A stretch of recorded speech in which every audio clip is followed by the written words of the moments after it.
All right, let's go ahead and get started. Good morning, and my name is Chris Stout.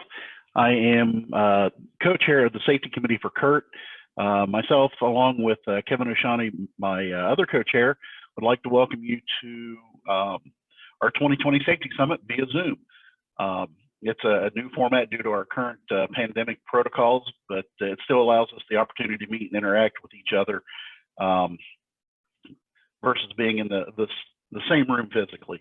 I can't wait until we can relax the protocols a bit, but still the health and well-being of all of our memberships is still our primary objective and our top priority and top value as part of the Safety Committee.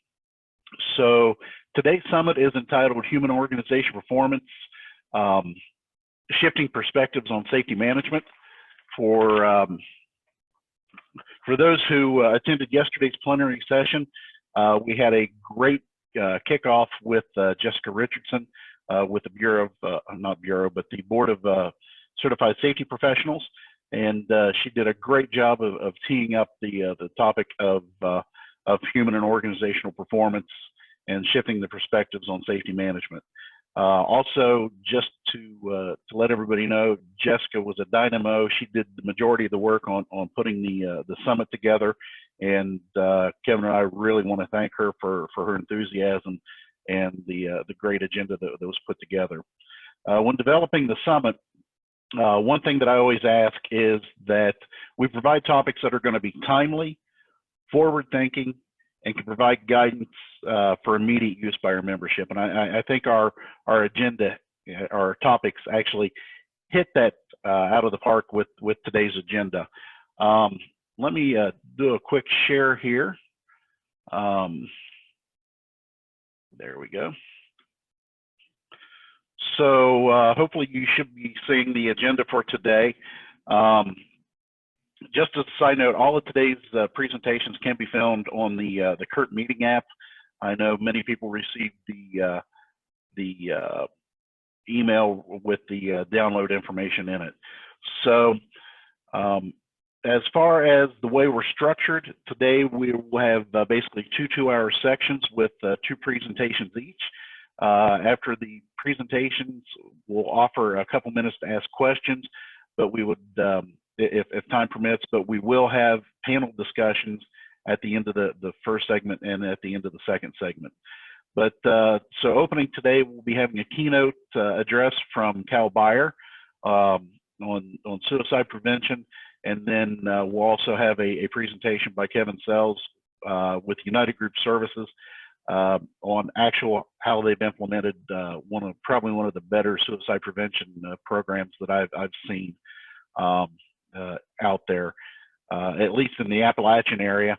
And so then we'll open that up for a panel discussion. Between 12:30 and 1, we'll take a quick break to grab a quick lunch, and then we'll reconvene at 1 o'clock, where we'll have Adele Abrams, who's one of the leading lawyers on cannabis and workplace safety considerations, and then talk a little bit about predictive-based safety, how artificial intelligence is changing the construction risk management scheme. Just as you guys know, because of the pandemic protocols that we're under, we're all trying to find new ways to do our work, and I think there's going to be a lot of opportunities coming out of the gate to use artificial intelligence as one of those ways to help improve our performance. And then after Adele and Tim do their presentations, we'll also have another open panel discussion, and then we'll have a wrap up with Kevin O'Shaughnessy, my co-chair, between 3 and 3:30. So with that, I'm going to go ahead and introduce our keynote speaker for today. And our keynote speaker is Cal Beyer. And again, his bio is in the app, but just a little brief history on Cal. Cal is the Vice President and Practice Leader of Worldwide Risk and Wellbeing with Cobbs, Drecker, Dunphy, and Zimmerman. Cal is, I know right now, he is in high demand when it comes to speaking at conferences, and I know he's probably written over 60 articles for various industry publications. But prior to his new assignment at Cobb, Strecker, and Dunphy and Zimmerman, he was the Director of Risk Management at Lakeside Industries in Washington State. He has 33 years of safety, insurance, and risk management experience, and 20 years serving in the construction industry in different capacities. During his time in the insurance industry, he's worked for 2 large national carriers and worked with large contractors on strategic risk improvement and risk management practices. Cal is also active in the Construction Financial Management Association and served as National Secretary for that organization, along with being the 2016 recipient of the Danny Parish Outstanding Leadership Award and the 2017 Chairman's Award. In February 2017, Cal was named one of the 25 newsmakers for 2016 in global construction industry by the Engineering News Record, or ENR as we know it by. So with that, I'm going to go ahead and turn it over to Cal. And Cal, take it away. Chris, thank you very much. And I appreciate the introduction to CURT by board member Angela Scow. We were partners in the insurance industry for many years. And I agree with what you said, Chris, about Kevin Sell and the program that he's put together at United Group Services, and very excited that we're having the opportunity to share this platform today. Until March 16th, I was a contractor, and I went to the contracting side to teach contractors how to bake mental health, addiction recovery, and suicide prevention into safety, health, and wellness culture. It's been a journey that goes back many years. My first workplace suicide prevention project was in the early 1990s. I was consulting also to law enforcement at that point, and I did behavioral risk assessments in jails to help eliminate suicide prevention. My experience in construction full-time started in 1996, and shortly after 9/11, I was working in the New York area. In Hurricane Katrina, I was working nationally in the construction industry and did a lot of work post-response to emergency and crisis management. And that led to this real pronounced need to better understand this human dimension of mental health. So for many years, this was not discussed in the workplace. In fact, there's been a taboo where we didn't talk about it in the workplace. And what I decided that I would do post-Hurricane Katrina is start to break stigma. Would I be able to break down that barrier that keeps us from talking about these very personal and family issues? So frequently, when I start presentations, I did last night with a large national labor union, and I did earlier this week with a regional safety association. We took a moment of silence because each one of us has an experience with this topic. We may have lost a family member, we may have lost a friend, someone in our community, it could be a school, church. And so I'd like each of us to just reflect in our own way that personal element of this topic, and just join me in your way of remembering those that have passed by this topic so we can begin in earnest better understanding how suicide occurs. So a brief moment of silence. Thank you for that reminder on the importance of this topic. I have found that this topic as a safety, health, and wellness topic has been really well received. It's been wildfire, like Chris described. The uncertainty of COVID, the stress, the fear, the worries, the mass layoffs in some areas, even stress where many of our states, contractors have continued working, projects have remained open, especially now as we start our reopening of businesses and the reopening of the economy. The ripple effect of COVID is going to linger for a long time. In fact, there's talk about a pandemic within the pandemic, or a hidden pandemic, and that will be first of healthcare frontline caregivers, and then the first responders, and then the folks who kept America running, including contractors, grocery stores, C-stores, those convenience stores, the people who remained at work so we could keep our families well fed.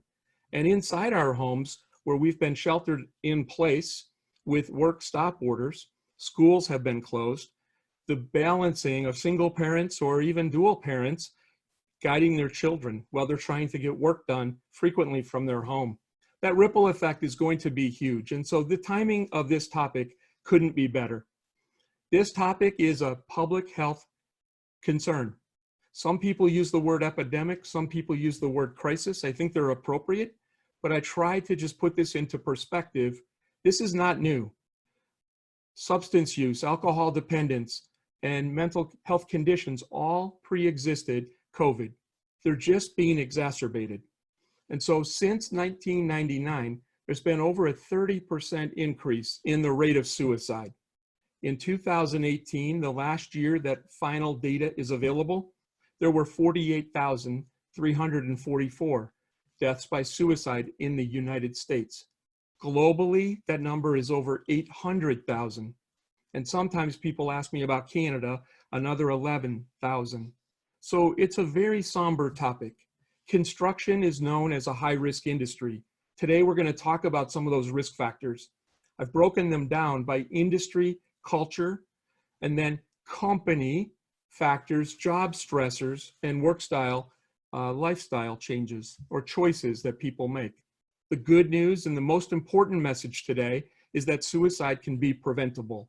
And that's what I'm really excited about, CURT's commitment to promoting mental well-being and suicide prevention. Last week, the second quarter publication, The Voice, came out, and there was a really nice feature about the upcoming commitment that CURT is providing. And so, Chris, thank you for accommodating this presentation in the Virtual Safety Summit. But over the course of the next year in The Voice, we will be featuring contractors and owners and some of their best practices in this area. So if you have best practices to share, I welcome that, and I'll involve you in building this bridge to a more mentally well-being environment. So it is a workplace issue, but frequently not talked about. And the main reason we don't talk about it is stigma. And stigma is that barrier. It's a roadblock. It keeps us from seeing someone as being whole. Frequently, it's out of not knowing or a position of, I'll just use the word ignorance to a difference that a person has. So an ascribed trait or a condition. And sometimes we just inadvertently look at them. In safety, we talk about explicit and implicit bias. This is one of those areas. As we do more with total worker health, I think that's going to help us break down this implicit bias. In the workplace, this manifests mostly in anxiety, panic, depression, and substance use disorders. The bad news is less than 20% of people with an underlying mental health condition seek help. But we have good news. There's 80% success if we can help people get treatment early. And that's what we call upstream. When I started this initiative in 2014, I had been working on that since 2009. And we didn't have the lift that we've gotten now. But it was all about how do we move this upstream? Well, if you think about the analogy in safety, we had to jump into firefighting instead of fire prevention. And what I'm doing now in this current role is looking at the systemic change of construction culture and about company factors so we can eliminate the stressors and the individual lifestyle choices that create suicide. We honestly believe that if we can approach culture differently, provide tools, and build a framework for well-being, we're going to be able to eliminate a lot of those behaviors that result in suicide. So some of the measures are available. Absenteeism, it's been reported that 200 million lost workdays occur.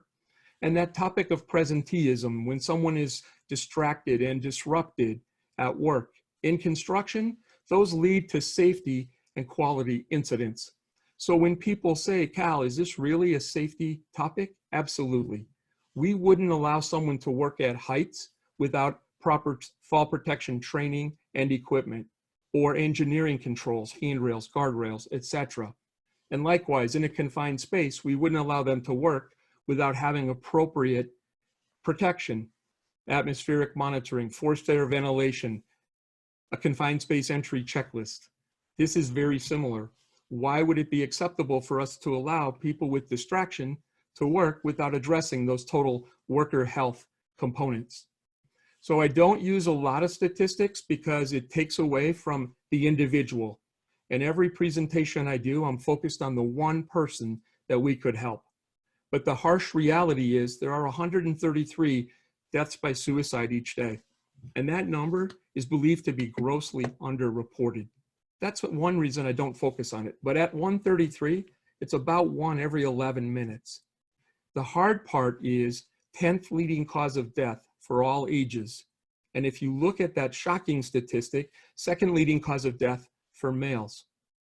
And where this is frustrating for someone like me, who's now really made this my calling and my mission in life, is if we don't do something about the crisis with youth, we're going to continue to see an escalation in suicide. So another reason this is a workplace issue is in the workplace, we can help bring tools for families, and we can cascade this message of hope, help, and recovery. So I'd like to just share second leading cause of death for each of those three age groups, 10 through 14, 15 to 19, 20 to 24. So this is a safety, health, and wellness topic that touches all of us in our daily existence in many different dimensions, not just the workplace. 78% of suicides in the US are of men. And then nationally, this number is 51% with guns. So I always make it a point to say this isn't about gun control, it's more about gun safety. And the same with prescription medications and over-the-counter medications. And we'll talk a little bit more about access to lethal means. In the state that I live in, Washington, that number is 78% by guns. And so we've spent a lot of time as an industry and as a state focusing around gun safety. And we're seeing really good success. So I know it's virtual. We'll have time for questions and answers with me and Kevin. I'd like one group activity. If you haven't already loaded these numbers into your phones, please do. I'm going to start with the crisis text line, 741-741. You can text help, connect, health. They'll respond. And when you send a text, you'll get back an automated response saying that they've received your message, your call is being connected to a counselor. It's free 24/7 and it's confidential. They're very powerful service. We started providing wallet cards in 2015 when I was at Lakeside Industries to teach people, and so many success stories of employees who'd struggled at home were getting help from Crisis Text Line. Each volunteer gets 30 hours of training before they field calls or texts, and it's a very powerful service. The second number I'd like you to load is the National Suicide Prevention Lifeline, and that number is 800-273-8255. They also 24/7, free, confidential. They have great resources. Refer people to them, even if they say they're not considering suicide. And so sometimes people say, well, why would I do that? Because they have access to great resources. And you never know when that person might experience a crisis that could tip them over the edge. And so in this regard, they have over 240 different networked partners that take calls on an overflow basis. I'm really happy to report that despite increasing volumes, both organizations have done a great job increasing their staffing through volunteers to meet the increased demand. And for anyone that may be joining us from Canada today, I wanted to provide the numbers for Canada. And there are other suicide prevention lifelines available in other countries, and I can share information with CURT if anyone has specific needs. In Canada, the nationwide group is called Crisis Services Canada, and they operate very similar as it does in the United States. The number is 1-833-456-4566. They normally operate a chat function, but it's not current functional during COVID. They just had to focus on demand from the call volume. And then there's a crisis text line, a companion or a sister organization to Crisis Text Line in the US. Here it's important that you type the word home, and the number is 686-868. So if you have Canadian operations, I wanted to provide that information to you. So how did I bake this in at Lakeside to our safety culture? I came in from the outside. I didn't work for a paving contractor or a hot mix asphalt provider in the past. And I let our company president know I felt this was a crisis and this was something that we should build into our safety and wellness culture. And I chose this book called Safety 24/7, Building an Incident-Free Culture. I was given that book years before by a company now known as Allen A. Myers. And they're a heavy civil contractor in the Pennsylvania, Virginia, Maryland marketplace. And subsequently, I know other companies adopted that book as part of the J&J incident and injury-free journey that their companies were taking. I found this book to be fascinating because it gave me a tool to go gently after old school thinking and to introduce new school thinking.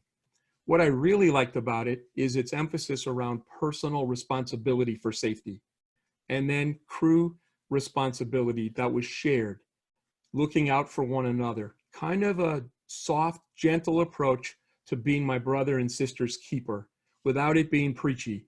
So very effective. Every new hire at our company received a copy of that book. And at the very beginning, it passed like wildfire. Hey, have you read this book? It wasn't required. It was a landslide success. It just changed everything. And for us, it was how we really promoted safety at home, work, and play. As a seasonal contractor, we had end of season layoffs for winter, and we didn't see people for 60 or 90 days in some of our divisions. And it really emphasized the message, we care about you, we care about your families, and it got our families involved in safety. And so I met a company in Colorado called RK. They were at the time known as RK Mechanical. They were the only company that we had found that had actually succeeded in implementing suicide prevention in their safety program. I was fortunate to be introduced to RK by the woman who helped me in construction launch the suicide prevention initiative, Dr. Sally Spencer Thomas.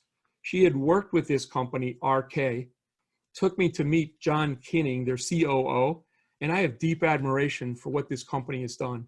They were featured last year in NPR for their efforts. And in the third quarter article for The Voice, we're going to share some wisdom from RK. I'm really excited to bring that to CURT. So in a Safety 24/7 culture, we focus about getting everyone home safe at the end of a shift. And that's really important.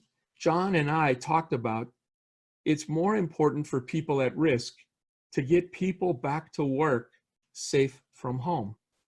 And that's the paradigm shift. And when I shared that at Lakeside, people adopted the importance. Oh my gosh, I've never thought about that. Because if we don't get people back to work safe from home, they continue to suffer in silence. They continue to feel different, to be isolated, to have loneliness. Maybe they lose hope. But when we talk about this in the workplace, we break down the stigma. We have tools and resources. Let them know we see you, we hear you, we care about you. We're going to take care of you. It's powerful. And the second message we used, it's okay to not be okay. And that's really taken root in Australia, among other places.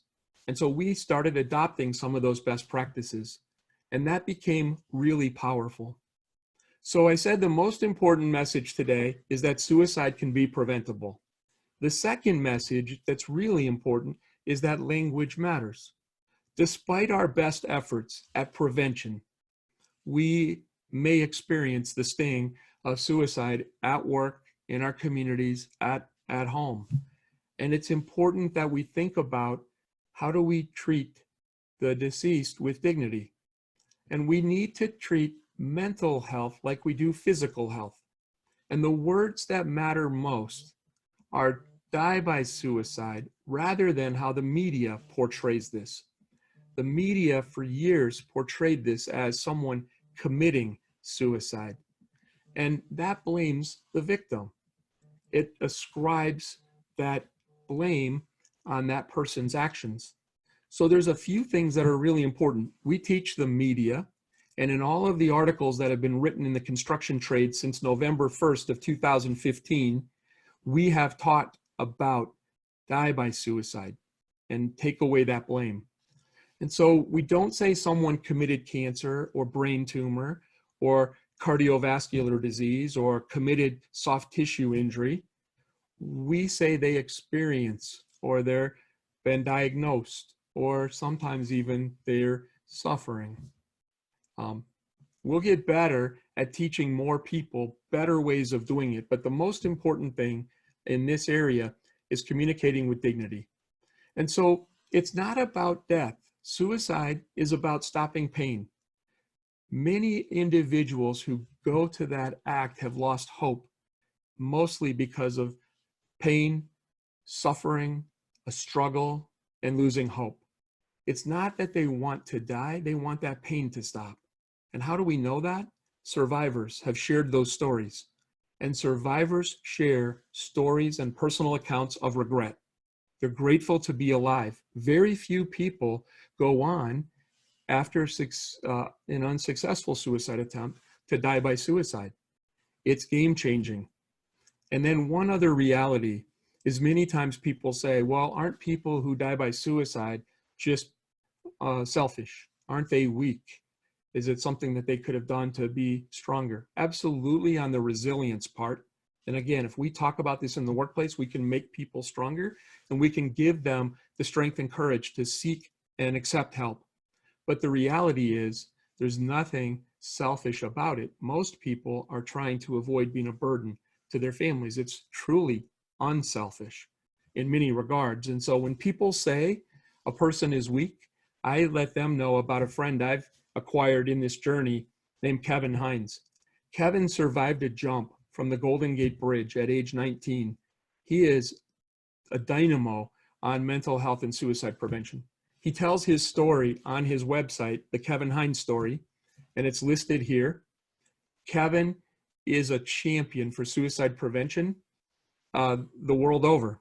And he has a book called Cracked But Not Broken, a full-length feature film called The Ripple Effect. And this video that's linked here, we don't have time for today, is 5 minutes. And I share it with every presentation. And I get calls after every presentation or text messages within 3 to 5 days that people have shared this with family members. And family members who felt that pain and embarrassment, the shame of getting help, have usually agreed to start that journey toward recovery. So Kevin will tell his story about bipolar disease. He'll tell his story of depression. He has the support of a loving wife and this community that he has built. Talk about resilience, talk about hope, and talk about power. It's one of the most powerful messages you can share with your people. I'd like to also talk briefly about mantherapy.org. mantherapy.org. It started in Colorado. The Colorado Department of Health, Dr. Sally Spencer Thomas, and an ad agency put this special campaign together. And Man Therapy uses a fake therapist, a caricature in some ways, named Dr. Rich Mahogany. They have a disclaimer. Dr. Mahogany is not a real therapist. It uses humor to break stigma. And later, I have a couple slides where you can download some of those videos. They're all on YouTube, and you can find them. Last night, I did a presentation for an association. They asked me to play the breathing video 5 times. And so I agreed because it was after hours and it was late. So mantherapy.org. So today is like a hit and run. I'm going to give you a lot of information. Kevin's going to complement and talk about how he implemented this in his company. It's important to understand those risk factors and the stressors that we talked about. If we had more time, I would ask polling questions and really try to get some input from the audience. But here's the reality in construction. More construction workers die by suicide each year than from all occupational injuries. And that's shocking. We have the Focus 4, and there are some folks, one I'd like to call out, Kyle Zimmer from the International Union of Operating Engineers, and a gentleman in Connecticut named Marco Carr. they talked about the focus 5. And in some ways, we talk about this could be the focus 1. And yet it's one that very few of us have baked into our safety, health, and wellness programs. So I applaud what NIOSH and others are doing with the Total Worker Health Campaign. Construction has the second highest number of suicides and the highest rate of suicides. The first study was 2016. We'd started this initiative in 2014, and that work began in 2010 when the National Action Alliance for Suicide Prevention started. I started working with Sally Spencer Thomas then, and I finally said, I'm gonna have to go work for a construction company to show people how this can be done. So this number, 100,000 workers, doesn't really convey much because most of us don't have that many construction workers. But over 5,500 suicides per year estimated in construction. And we don't know yet the full extent of how retirees are captured. So that's 3 times the national average, which is 14.2 per 100,000. And so I'd like to share quickly, oil and gas, mining are the only industry with a higher rate. So then I'm going to break this down by trade. This is new data since January 20th, actually January 24th, excuse me, in the CDC weekly morbidity and mortality report. And you'll see that some trades have really high rates of suicide, beyond that 43.5. And those are obviously factors that relate to lifestyle. They relate to traveling. A lot of that would go toward culture. So I'm not going to call any specific ones out, but last night I did one for an industrial trades, a presentation, and they were machinists, and that was 65. They would have been the 5th highest. The data does exist. These were probably the ones that were high over our standard rate. And I did 11 just to show that was the drop off. So in Washington State, I partnered with the governor's office and the Washington Department of Health, and I was given access to some different data. I want to let you know up front, I put public information requests into multiple states and got no other data. So it was the Secretary of Health that gave access to epidemiologists. We knew in Washington State in 2018, there were 11 fatalities in construction. One was a suicide at work. So some would say you had 10 non-suicide occupational deaths. That's accurate. In March of 2019, the original data I got from the Secretary of Health was that there were 77 suicides to construction workers in the state. And then in December 2019, that number was adjusted to 125. Shocking. That went like wildfire through the construction industry here in Seattle in particular. And the AGC of Washington had been my earliest adopter in this movement, but they took this to the next level. And the same with AGC of Oregon. And they started building this into their culture of care movement. So I want to let you know when we talk about that focus 5, and then I share data like this from one state. What's shocking to us is Washington is the number 25 state for suicide. And if you think in the US only, 7 of the top 9 states for suicide are west of the Rockies. And if we're 25th, think what that ratio could be, construction fatalities to suicides in states that are much higher. So that's the hard part. Now, what's normally fun is we get an opportunity for an in-person meeting or we have more time on a webinar, I would have asked you questions about risk factors. I tried to summarize these into a single table, but industry culture, company factors, job stressors, and then lifestyle and choices. The number one factor that we've seen in research and just from practitioners talking to employees is we don't talk about our feelings. We bottle them up. It's that tough guy, tough gal, stoic culture. And that's a barrier. So we have to break that down. I'll tell you what I've done to help do that. The cyclicality of construction, especially times like now, show us. That leads people to experience unusual periods of stress at unusual cycles of time. If that happens to hit you when you're going through a time of personal stress, or maybe an underlying mental health condition crops up, that becomes a compound risk factor. Our industry's tolerant culture historically of alcohol and substance use. The company I was working for had been doing drug and alcohol testing since 1985. Truly one of the earliest adopters I'd ever come across. Many companies were embracing it by 2000 to 2003. And post 9/11, we saw the majority of companies do drug and alcohol testing. And yet, have we done toolbox talks about alcohol use and substance use? Have we done a stand down on opioids? Those are some of the things that our industry is going to need to embrace to really tackle this issue. So I'd like to share just a couple quick statistics. We're the industry with the second leading number of binge drinking. It's defined as heavy drinking, more than 5 to 7 drinks in a single setting. 16% of our workforce, 1 in 6. And then in construction, drug use increased 13% between 2015 and 2018. If you've never seen it, Quest Diagnostics does a great job annually with a report. 14 years in a row, there's been an increase in drug use. And that's before many states legalized marijuana.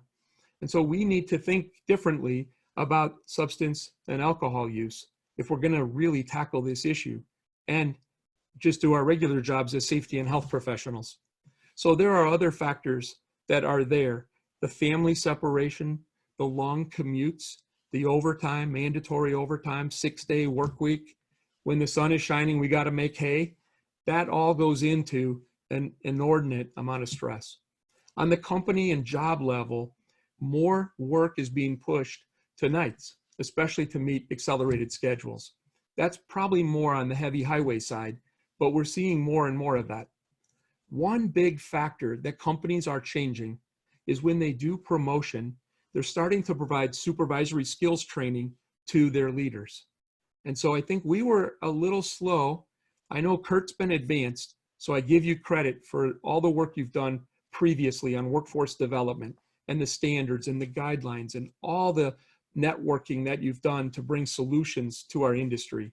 So CURT members, I believe, are far advanced in this area.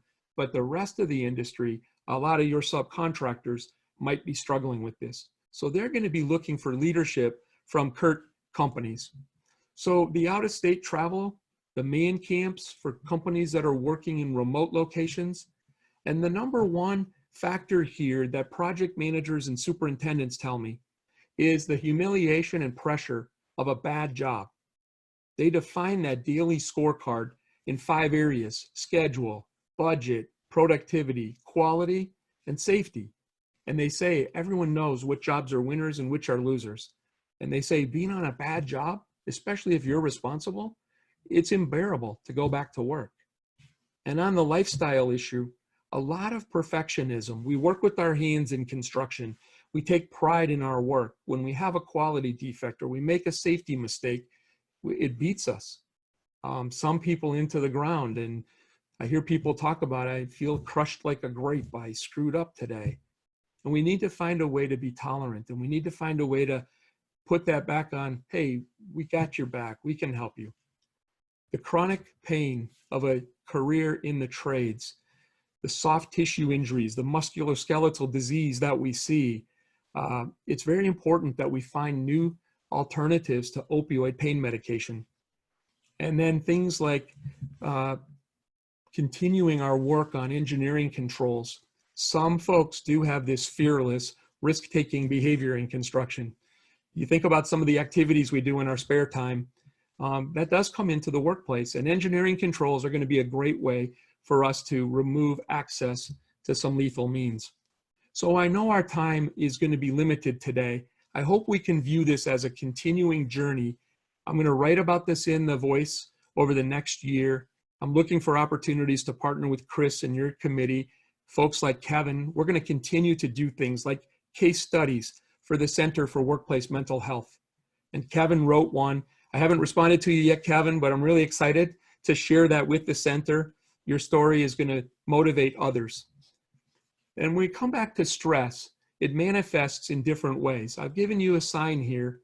We could spend 8 hours like you get in a mental health first aid class and still not fully understand all the things that we're providing today. So this is a framework, and then we'll continue to unpack this over time. But they're physical signs, they're psychosocial signs, I call it psychological, and behavioral signs. It points to the need for more psychological safety training, presentations, resources. And so I have additional slides here. I don't want to spend a lot of time on this. It could be a whole separate topic. The training I've received over 30 years, I've probably had 10 4 to 8 hour courses in substance use. The operating engineers are doing a 4-day peer-based class. And in their class called It's Time to Be Uncomfortable, they spend a day just on alcohol and substance use. I talked about only 20% of people get help for mental health conditions. It's lower for substance use, only 10%. And frequently it's because it's treated as that moral weakness. The hard part is 40% of people with substance use also have a coexisting diagnosable mental health condition, and that's called a comorbidity. And less than half of those folks get help for either condition. So there's a treatment gap. We all know a lot about the opioid epidemic. I know Wayne Cressup is on the phone today, and he and Talk, when he was there, now he's with the Iron Workers, did a whole feature article back in 2017 on the opioid crisis. It was powerful. We use that still. Last November, the Connecticut construction industry did a statewide stand down on opioids. It's huge, and we can share additional information about that. So if I move forward, what are some of the ways you can integrate mental health into safety, health, and wellness? Kevin is going to give you a great case study. I'm going to skim over that for that reason. We are putting together another 10 to 12 case studies on the Center for Workplace Mental Health site. And that's going to give you more examples of what specific companies, associations, and even a few labor organizations are doing to tackle this issue. So how do I know what we're doing is working? I started this in 2014. I've been working on it since 2009. Took many years to get it to the point where we got it where it now has tipped. This article was in Forbes.com back in May of 2016, so 4 full years ago. And it was what construction workers could teach other industries about mental health awareness. That woman writes for Inc. magazine, and she wrote a book called 13 Things Mentally Strong People Do, and subsequent books. She was researching how our workplace is dealing with this topic. And she wrote this article because she said, wow, I'm only seeing signs of this in construction. And that made us double down. We started doing summits across the country, 22 in all. A new group called the Construction Industry Alliance for Suicide Prevention formed in October of 2016. And so we became, I don't know how to say this differently, but rabid about this cause. We were going to be crusaders. We were going to be champions. And many people joined our camp. And so really excited that CURT has that interest in continuing to promote many of these items. Kevin is going to share some of this information as well. So I just want to share at a high level. It's www.preventconstructionsuicide.com. I think these resources are really underutilized.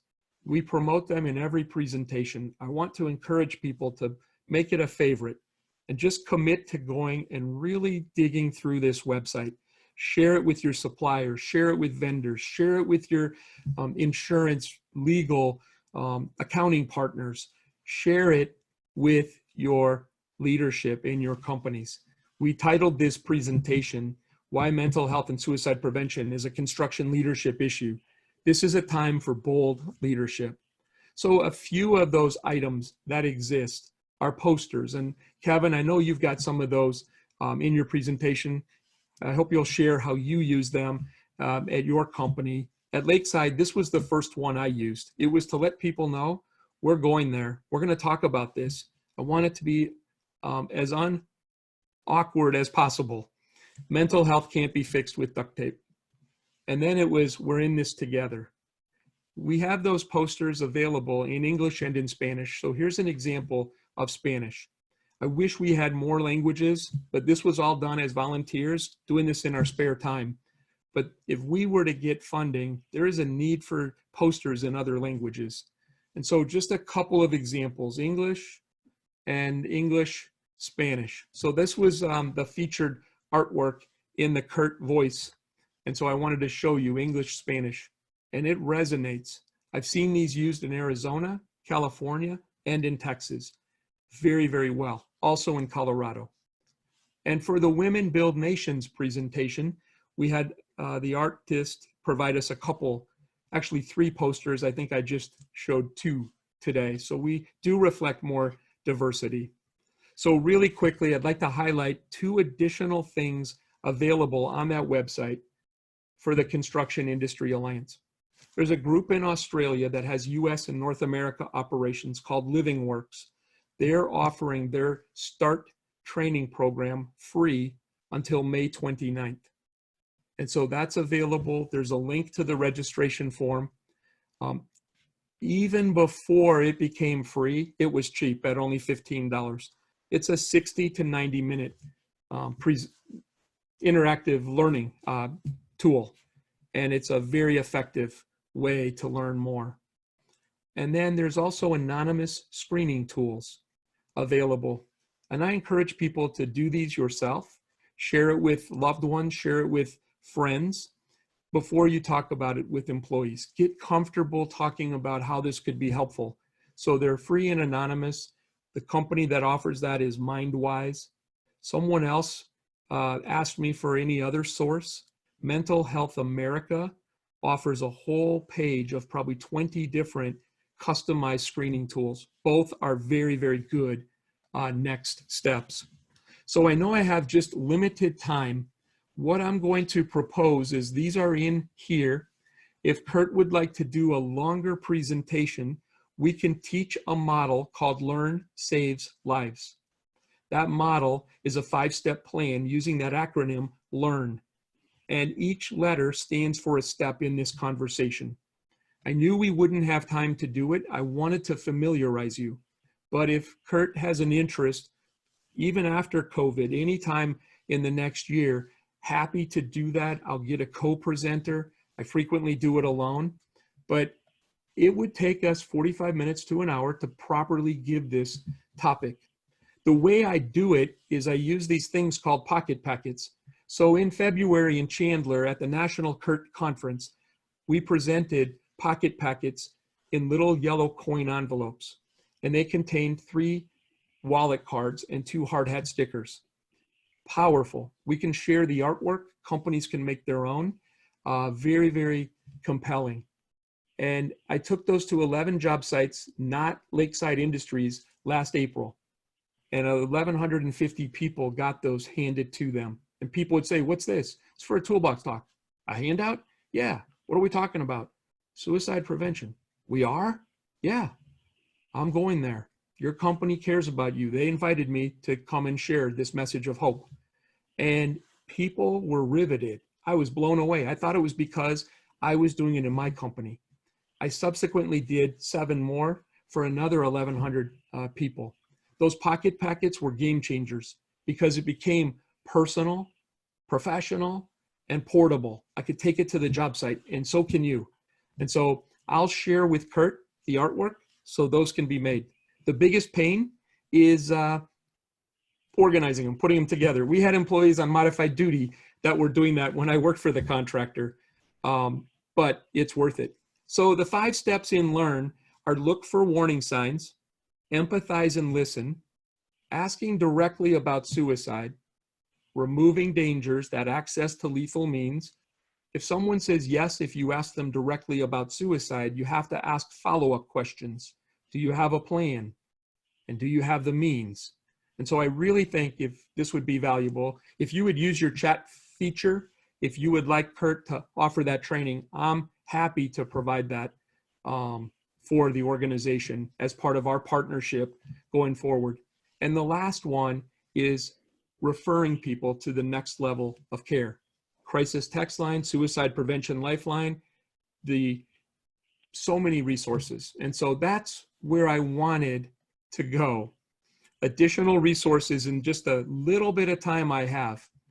I partner with the Center for Workplace Mental Health. I'm on their expert advisory group, not because I have clinical knowledge, but I'm a practitioner that is passionate about this cause. The case study that I show here was the second in construction. RK wrote one back in December of 2016. Kevin could be the third or the fourth, just depending on the pipeline. So Kevin, thanks for your bold leadership. That workplace mental health assessment is really powerful. It helps you as a company evaluate where are we strong, where can we improve. It's a great starting point. We're doing a training program called Notice, Talk, Act, and it's going to be available. I think it's very suitable. It's not construction specific, but it's going to be a really good framework. And so I was one of the peer reviewers. I'm really excited about that. So I told you about the Living Works training.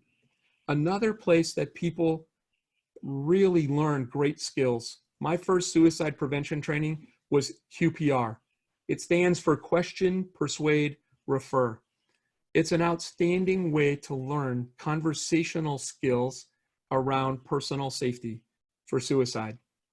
I love the training. I promote it whenever I can. I've got no vested interest, no conflict of interest.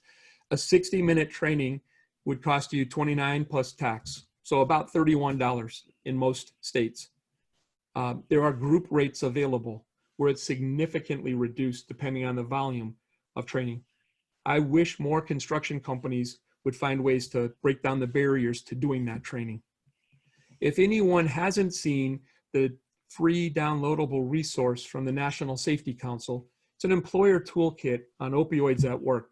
There's toolbox talks, various research, and great resources for us as employers. I think you'd find that beneficial if you haven't seen it. Once you fill out a form, you'll be able to download it. You will get a follow-up call, but they're very respectful. It's a great resource. I highly recommend it if you're looking for additional information. So 2 organizations I'd like to let people know about. I know Kevin and I had a great conversation recently about some of the organizations that he's evaluated in his geographic area. The American Foundation for Suicide Prevention is great. They offer training, they offer support groups, they offer bereavement kits when someone dies by suicide. You can send information. They can help people plan, how do we talk about this at a memorial service? There's so many great things that organization does. They have training programs. You get a consistent quality program by passionate volunteers who want to make a difference in their community. And 50% of the funds they raise locally go into your community. So it's an organization that's really easy to believe in for what they do. We've had construction groups that have partnered with them in their Walk Out of Darkness campaigns. And then another group is called the National Alliance on Mental Illness, and that's NAMI, N-A-M-I.org. NAMI treats mental illness as diseases of the brain. And that whole topic about dignity, about respect, about people finding healing in mental health, they offer amazing training, even at the family level or in small groups to teach people survival strategies for mental health or coping strategies, or how do I support someone with mental health? They offer training in the workplace as well. So I know I barely scratched the surface today. I tried to give you examples of what I've been doing that I've found successful.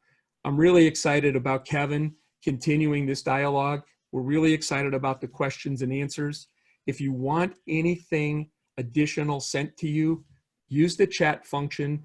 Kyle and Joe and Palmer at CURT have been great partners on this. Chris, you and your safety committee counterparts, we'll help you however we can. And so the last thing I'll show is my contact information at CSDZ.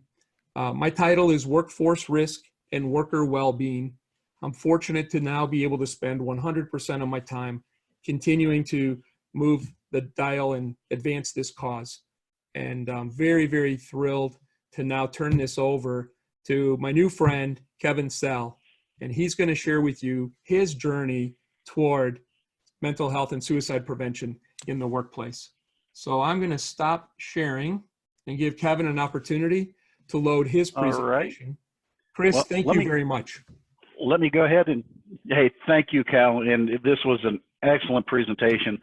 I really didn't understand the magnitude of the issue that we have in our industry until about a year and a half ago.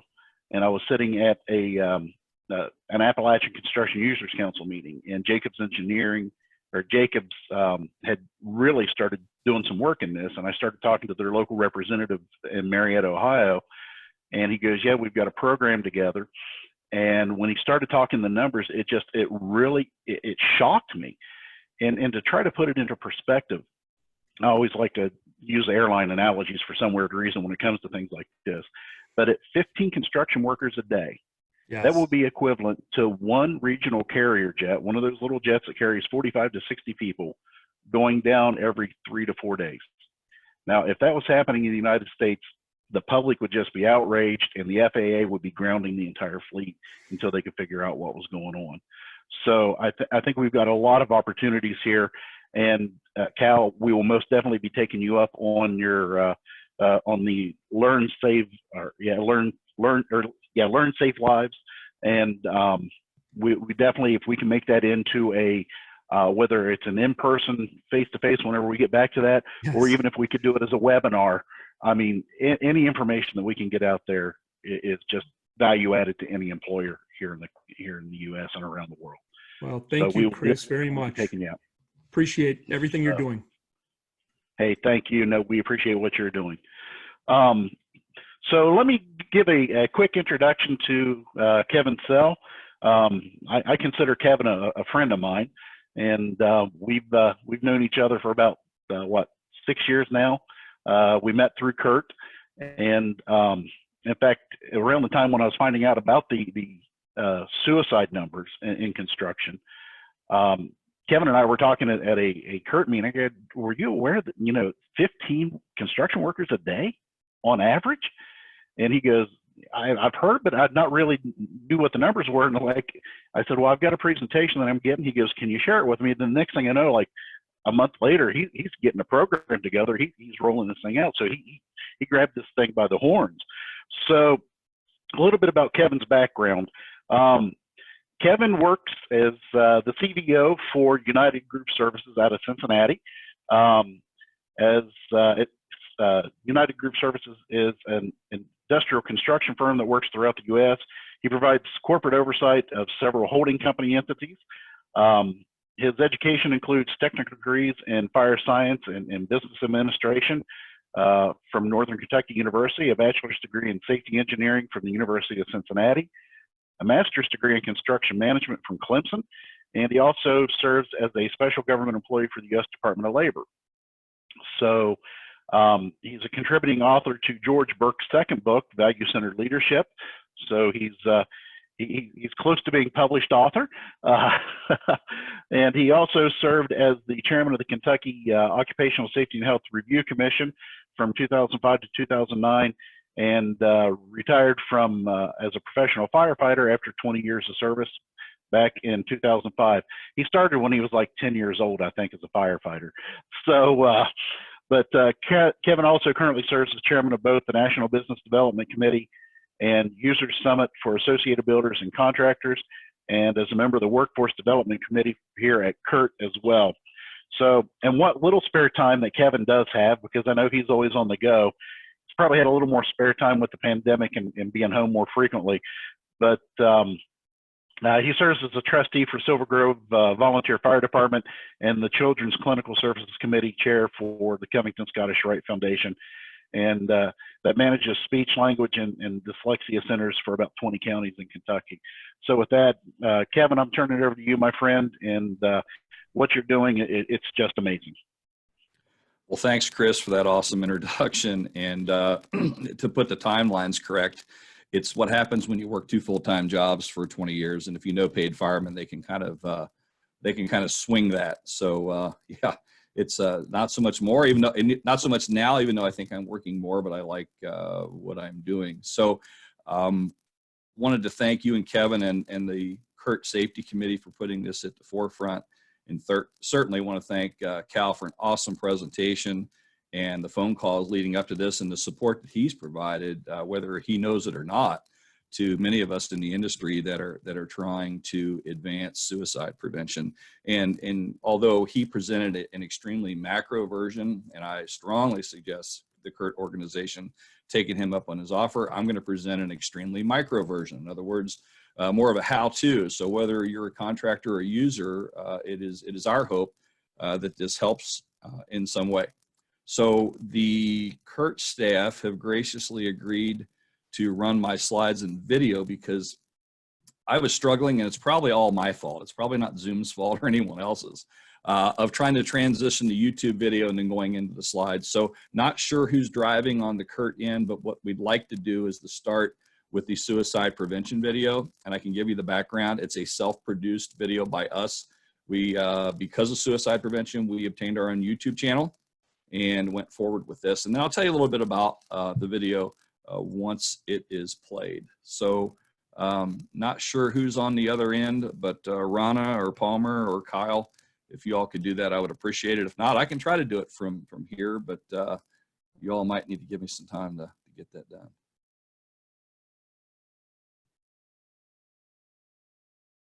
Kevin, we are going to pull them up now. Okay. And the video is about, if you're asking, about 4 minutes and 34 seconds.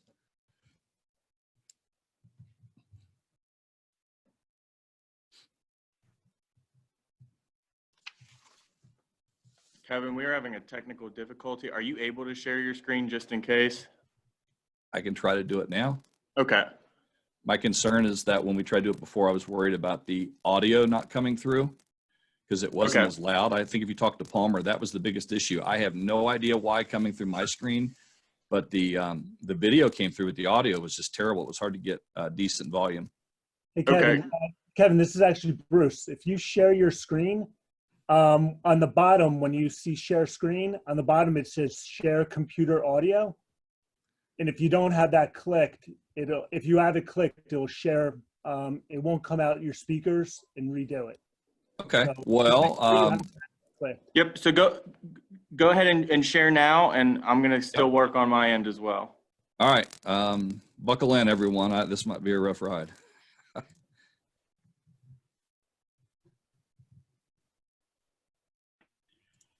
You know, things are tough when we're relying on Bruce Henderson for IT support. Yeah, exactly. That's my specialty is IT. I learned about a week ago. So Bruce, where is the share audio button? If you look all the way on the bottom, if you say share screen, all the way on the bottom, it says share computer sound and optimize screen for video. Right there, there's a little click that you can click on that says share computer sound underneath all the screens that it shows. Correct. Oh, okay. Okay. You're going to want to share your screen first, and it looks like you're sharing your computer audio since you're not dialed in, so you should be good on that front. Yeah, I think the issue is this Blue Yeti mic. I may have to disconnect that. So let's go with this.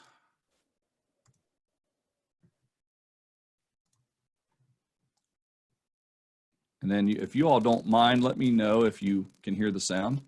You're receiving this video because you're a leader at United Group Services. Can you hear that or no? We can, but it's low.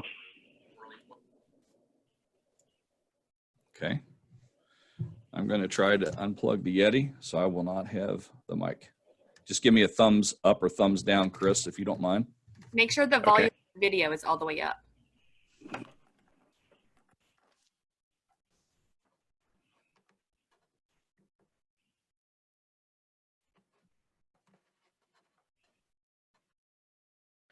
Hey, Chris, we have we can pull it up, or Kevin, we can pull it up on our end now, so we're good.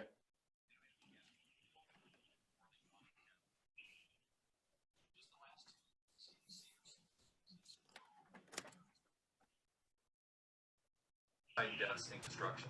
In fact, we believe we are 4 times more. You're receiving this video because you're a leader at United Group Services or one of our affiliated companies, Innovative Mechanical, Core Crew, or Elite Welding Academy. In just the last 2 years, the CDC, or Centers for Disease Control, has released back-to-back reports showing a sharp increase of suicide deaths in construction. In fact, we believe we are 4 times more likely to experience a suicide death in construction than any other industry. This needs to stop now, and we're going to start with this video.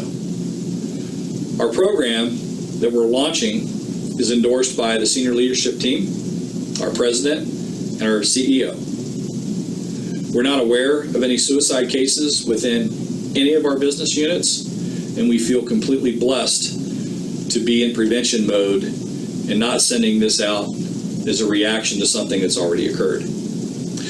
Please know that we're not going to sugarcoat suicide. It's still a crime in all 50 states. It's devastating to families, but it's also a result of mental illness. That's something that we can do something about. Just like we have health insurance for medical conditions, we have insurance for mental illness. And we need to be able to have the serious and candid and tough conversation right now to talk about it. Why do I seem so passionate about suicide prevention? 2 reasons. First and foremost, like anything else within any of our lines of business, if we've ever found a gap in protecting our employees, we've gone out and looked and researched, found out what would protect them. For instance, maybe it's a piece of personal protective equipment. Maybe it's training, but we've done it. Here we're going to do the same thing. Secondly, this is personal. I quit counting at 8 people that I've lost to suicide. Family, neighbors, friends, and colleagues. What we need you to do. How do you play a part in this process? How do you play a part in implementing the program? Well, first and foremost, in the last several weeks, you have received EAP, or Employee Assistance Program material, from HR. If you haven't printed that and posted that yet, I ask you to do so. I also ask you to view the following when we send it without delay. There's going to be a slide deck for training that's going to show you the sign, that's going to show you our program. We want you to display the posters that we'll be sending showing the suicide prevention line in English and in Spanish, where everybody can see them. We also want to talk about a part of the program that's called Drug and Alcohol Amnesty, where we've modified our drug and alcohol policy. Now, let me be very clear here and explain it and spend some time talking about it. What we're going to do is, if an employee comes to us and states, before they've violated any company policy, before they've committed any crime, that they have a drug and or alcohol addiction issue, that we're going to get them the care that they need, and we're going to protect their job. Plain and simple, that's what it is. I would ask that you contact me with any questions, contact Human Resources. Please, once you get all of this material, feel free to apply it at home and in your social circles, because you may save a life away from work that you may not even know about. Learn the signs, call for help, never, ever leave anyone at risk alone. If you're watching this video, and I can't overemphasize this, and you believe that you're one of those folks at risk right now, stop what you're doing and call me. Call me. Call me. Call me. Call me. Call me. Call me.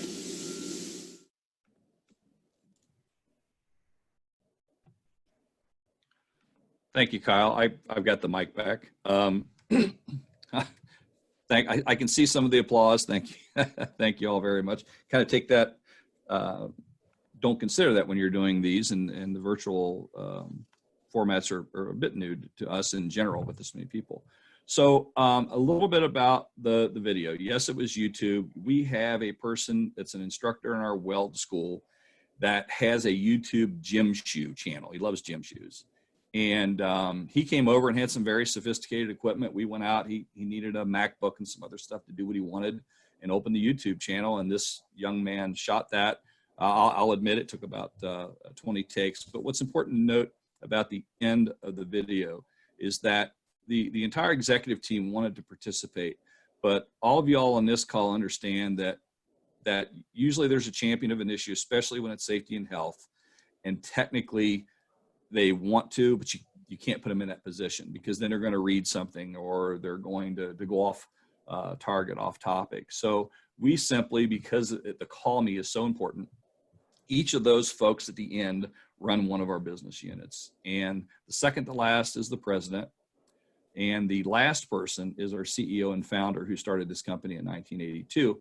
He's not necessarily involved in day-to-day operations. His office is remote. He's off campus. But when we were talking to him about this, he said, don't release it until I'm in town and you can come over. I want to participate. So we delayed it about a week or two, but it was well worth it, because everybody in all of our business units know who Mark is. And we felt that added the exclamation point, the official seal of approval at the end of it. So that's a little bit more about the video. If there's other questions, certainly when Cal and I start taking questions, fire away. It's on YouTube. It is not private. So if it can help you in any way, go to United Group Services, Suicide Prevention, and by all means, take a peek at it. If I was trying to look at attendees before, and I knew Ed, my friend Ed Luckenbach from Air Products was on yesterday, and I thought maybe Tommy is Air Products. And I don't know if you are Air Products. So I did a quick session of this for their virtual summit for North America, I believe, last week. So there's probably access to that somewhere. This will be kind of somewhat a recap of what we talked about with your all's group. But if anyone's on from Air Products and you missed it, see Ed or Shannon Church, his assistant, and they can get you that link. So if we can go to the slides, Kyle, we'll just go straight to objectives.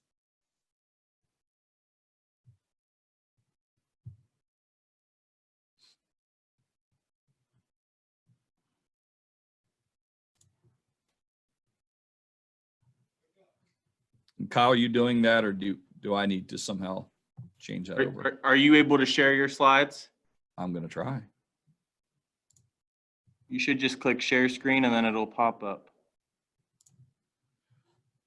So what is Perfect. There you everyone go. seeing? Perfect. Are you all seeing just can you all see that slide deck, or do you need me to move it over to presentation? I would move it to presentation mode. All right, then it's probably going to change screens on me, so stand by. You should be able to click the bottom right corner next to your percentage.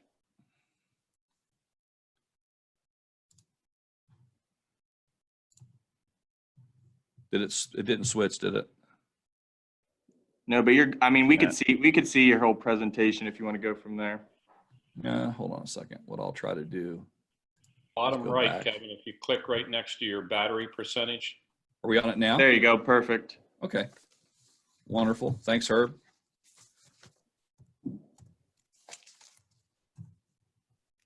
So let me get control of this thing. So that's just the YouTube link is actually, I think someone was asking about that on chat. So the YouTube link is on the slide deck. So when you download that from the app, you will get to that. So the objectives for this afternoon's discussion is just to talk about the effective messaging of suicide prevention. You've seen the YouTube example, but that's one method, and we'll talk about that a little bit later. Learning the why. The why is so important in just about everything we do, but in suicide prevention, when you're launching this for the first time, the why is extremely important. Providing you some resources, which may be a little bit redundant from what Cal talked about, but certainly talking about Cal as a resource. And then defining total employee health, and the expectation of that is best in class. So what I looked at a year ago, so Chris was talking at the introduction of this, of talking about a year and a half or so, and Chris and I had some discussions about it. But so I'm sitting, thanks to my friends at Quest Group Construction, they had mentioned a breakout session in one of the national ABC, Associated Builders Contractors meetings. I went in there, and I was just amazed that these statistics were as bad as what they were. And I was trying to, as you might imagine, thinking, well, you know, mental illness, where's this coming from? Because nothing was coming out. We're a VPP company. Nothing's coming out from OSHA, not seeing anything anywhere else. And then a month later, I'm sitting in a CURT membership meeting where CFMA is the lead. And it's the same thing, only a little bit more in detail, more statistics, more information, more of the why. And quite frankly, at that point, seeing this, I was convinced, but I was also, as a person that's been in this industry for 30 years this week, I was embarrassed. I was ashamed of myself for not paying attention, not finding, because we consider ourselves here, and I know people that sit on workforce development and other areas of CURT, we're all in CURT and ABC and other organizations and labor unions for a reason. You're a leader in those groups because you care. And the fact that all of this stuff was flying over my head for the and back to back CDC reports, aside from the fact that CFMA, so I don't know about you all, but I'm sitting there next to Ed from Air Products thinking, how in God's name do the bean counters have all this information? No, I mean, fun criticism there, but really, how do they have all this information and they're telling us? Aren't they the ones that are usually telling us how much things cost? Well, now they're talking about human cost. And I don't know about you all, but sitting in that particular meeting, that got my attention and something had to be done. So before I even left, I forget where the meeting was at, but already had called back, told staff, I'm going to be sending some stuff. We want a work group, task force established. This is going to get rolled out. People say, well, what does it cost? To be honest with you, I don't know. And I don't want to say that I don't care, but I didn't care, and neither did leadership, because it was something that we needed to do. So things we can do. Cal said that it's preventable. That's the hope, is that it is preventable. And we've got a lot of work to do, which means we've got a lot of opportunity to save lives. So in our particular case, and I would urge everyone, when you look at this stuff, wherever your resource is, make sure when you're talking to your folks that you know the particular audience, you know the personality, the persona of your own company and your culture. And if the culture's not there, if you don't have a caring culture, which is upstream, work on that first. It's like a first things first mentality. But for the upstream, it has to be a caring culture or drive to caring culture. And if you have a caring culture, by capitalizing and focusing on mental illness and suicide prevention, it makes that culture even better. Going back to the organizational maturity chart that I think Jessica showed yesterday, I got a lot out of that. I thought that was very, very telling. But that's, you want to get to the right side of that chart. And on the upstream, you want to be looking at preventative factors, you know, identifying your resources, mental health literacy. I'll admit, I'm not entirely there yet. As Cal, I'm a practitioner, but I'm not a therapist or hold any particular degree in counseling or mental illness. And then drug and alcohol amnesty program, which you can modify that accordingly. There's, you know, when you're in industrial construction like we are, we have to be on the forefront of that, to where we're preventing it, we're getting people help before something happens. On the midstream, it's all about education of the warning signs, identification, screenings, connection to care, getting them to the therapist that will help them, that will ease them out of the state that they're in and get them back on track. And then downstream, something's happened, you got to manage a crisis. If you don't want a crisis, part of the things you can do is restrict access to lethal means, providing additional resources, although I would argue that it's a different type of resource, crisis response management, and offer support. Let me back up to crisis response management. If many of you like us have a crisis plan or a crisis incident management plan, what I found is we did not have three things I can look at now at this particular point in time. Three things have been added in the last 12 months: suicide prevention, cyber attack, and pandemic. You all are probably thinking of those, but the crisis response management for a suicide event is going to be completely different from ones that you're used to dealing with. And that's why you have to have the resources and the education. So what we did, this is kind of like I don't know that it's really the how-to, it's just saying what we have done to date. So we looked for resources from ABC, CURT, CFMA, AFSP, and others to kind of develop what we thought would work in terms of a program and of training. And they were very helpful. Everyone was extremely helpful and eager to get answers. In some cases, I would argue with CURT and ABC, they were as eager to get additional answers as we were. but they were able to tie us in to the people that knew. We did change our drug and alcohol policy to the amnesty, which was talked about in the video, and the suicide prevention program was created in June of last year. For that, we created a video in the training program. You got to have something in writing to back it up so everybody knows what the playbook is, because no playbook existed prior to that, at least for our organization. Kind of like with the pandemic, no playbook. We engaged our corporate medical director. Now, I know that's kind of a departure from mental health professionals in terms of counseling, but when you think about it, the corporate medical director is responsible for total employee health. And they had resources to be able to measure what we were doing in the program in the video. So having Dr. McShane on board and his group added validity to the program, but it also added a second check, kind of like a check and balance to run it past their resources. We relaunched the EAP poster distribution. Talked about that in the video, but we found that, you know, if we don't keep up on that on at least a yearly basis and having them in English and Spanish, we're not doing a good job. And that's all sites and offices. And put that in perspective, we don't have a lot of employees combined, about 400 employees, and we're currently working in about 6 states, to give you some perspective to scale. We posted the suicide prevention posters, and I was so glad that Cal put those on the screens for you all to see.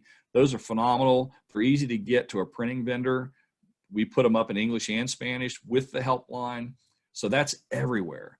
Break rooms, office trailers, general corporate offices, et cetera. We also communicated the new program, All Avenues. So we talked about the YouTube, and hopefully you found that short. It got your attention. You learned something, but that you retained it because it was short. But we also went out and used social media. We used our group email system, our group robocall system, our newsletter, and we even sent the information home. We have found, like with other things, health insurance, other safety and health policies, that sending it home when the spouse, partner, family members, you know, siblings, sons, daughters, et cetera, you name it, when they all know about it and they read it, and they usually do when you send it home the old-fashioned way, they're talking about that to the craft professional when they come home. So it's really, you got to take a full look around to see and use whatever avenue is effective and use it. And even if you're not sure, it's worth trying. We also wanted to do in-person leadership training. And you see their general foreman spouse. Well, let me tell you about one of our foremen. His name is Todd. And Todd has been here for at least 22 years or so. And he's like, for those of you of a certain age like me, you remember the E.F. Hutton commercials. And that is, when E.F. Hutton talks, everybody listens. Well, when Todd talks, it's not everybody listens, but you're a fool if you don't, because Todd doesn't say a whole lot.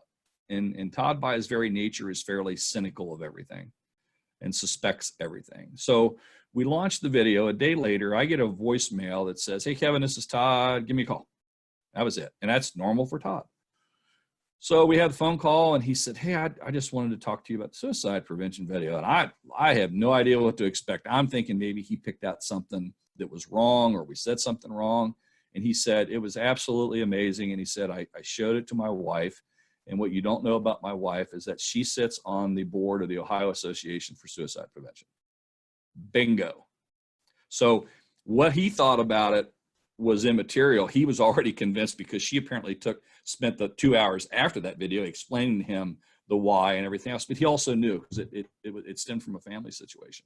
So when we did the leadership training, I talked for 5 minutes and Heather talked for 55 minutes and had everybody sitting on the edge of their chair. Why?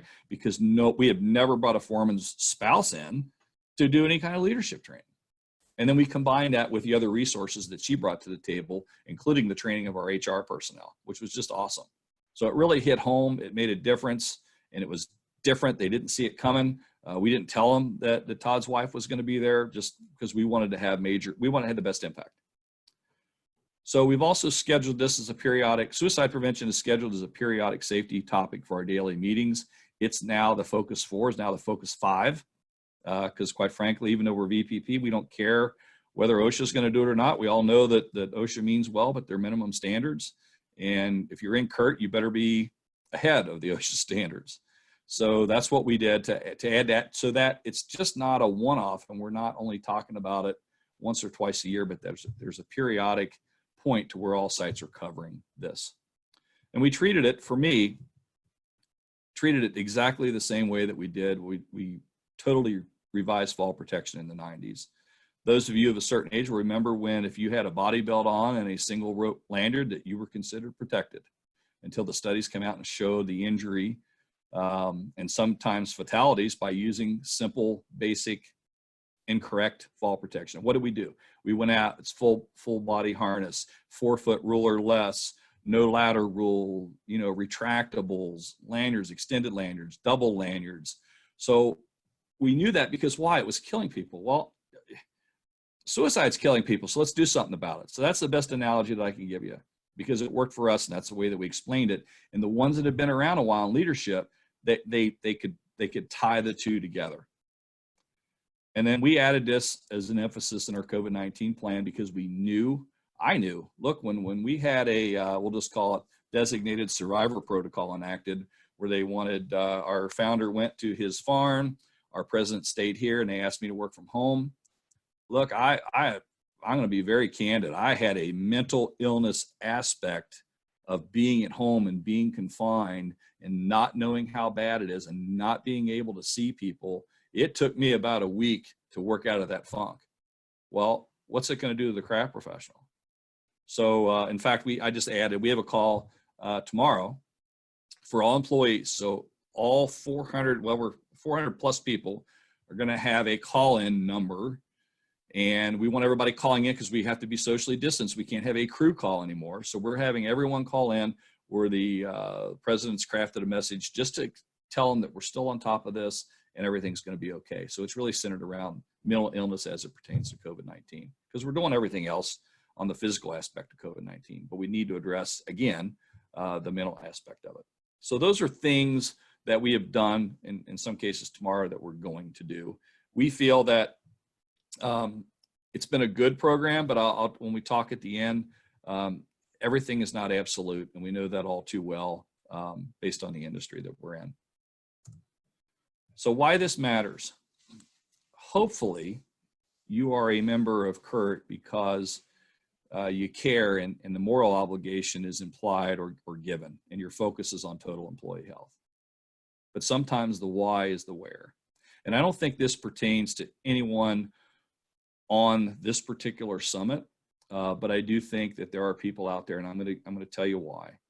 So in the fall, I was giving a presentation to let's just say it was a group of purchasing people in a particular industry, and talking about workforce development, the changes, what to look for, contractual issues that they may have, things that we were dealing with at the time, trying to give them the most current information, maybe some help with collaborative contract strategies, et cetera. But there was a point where we were talking, the workforce development education, there has to be a piece of it about the training in the total employee health. So I was kind of ahead in time, and I took that advantage, not to go down a rabbit hole, but to absolutely throw the soapbox out and stand on it and talk about suicide prevention. And when I got into the first 5 minutes of what I thought would be 10 minutes, and I believe that's still probably the case, that I spoke about 10 minutes on it, I noticed that out of the room, there were probably 20% of the people that weren't engaged. They'd either rolled their eyes going, oh my God, why is he talking about this? Or maybe it made them uncomfortable. I'm not really sure, but the part that really, really aggravated me were the people that just checked out. So I simply said this.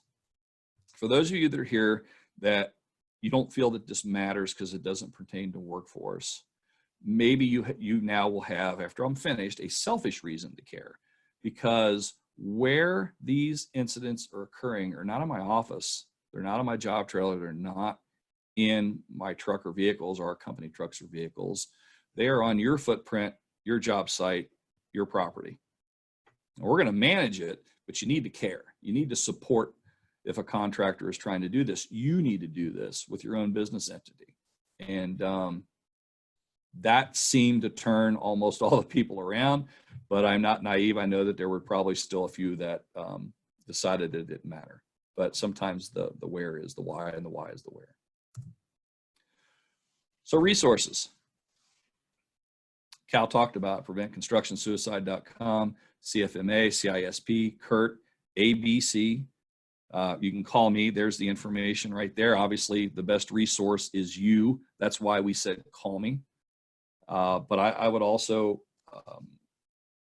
tell you that the other part of the resource, and I don't want to say that it's a resource, but I cannot overemphasize that when the best resource is you, it goes beyond call me.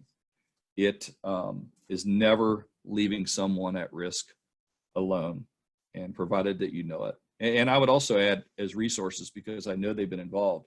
NCCER, those people sit on workforce development, they sit in safety, they're active with CURT, they care. SCORE, Steve Green being down there, that group can if they don't have a particular arm on mental illness, you can at least go to them as a trusted source that will connect you. But in closing, let me just say this. In spite of everything that you do, you can't control everything.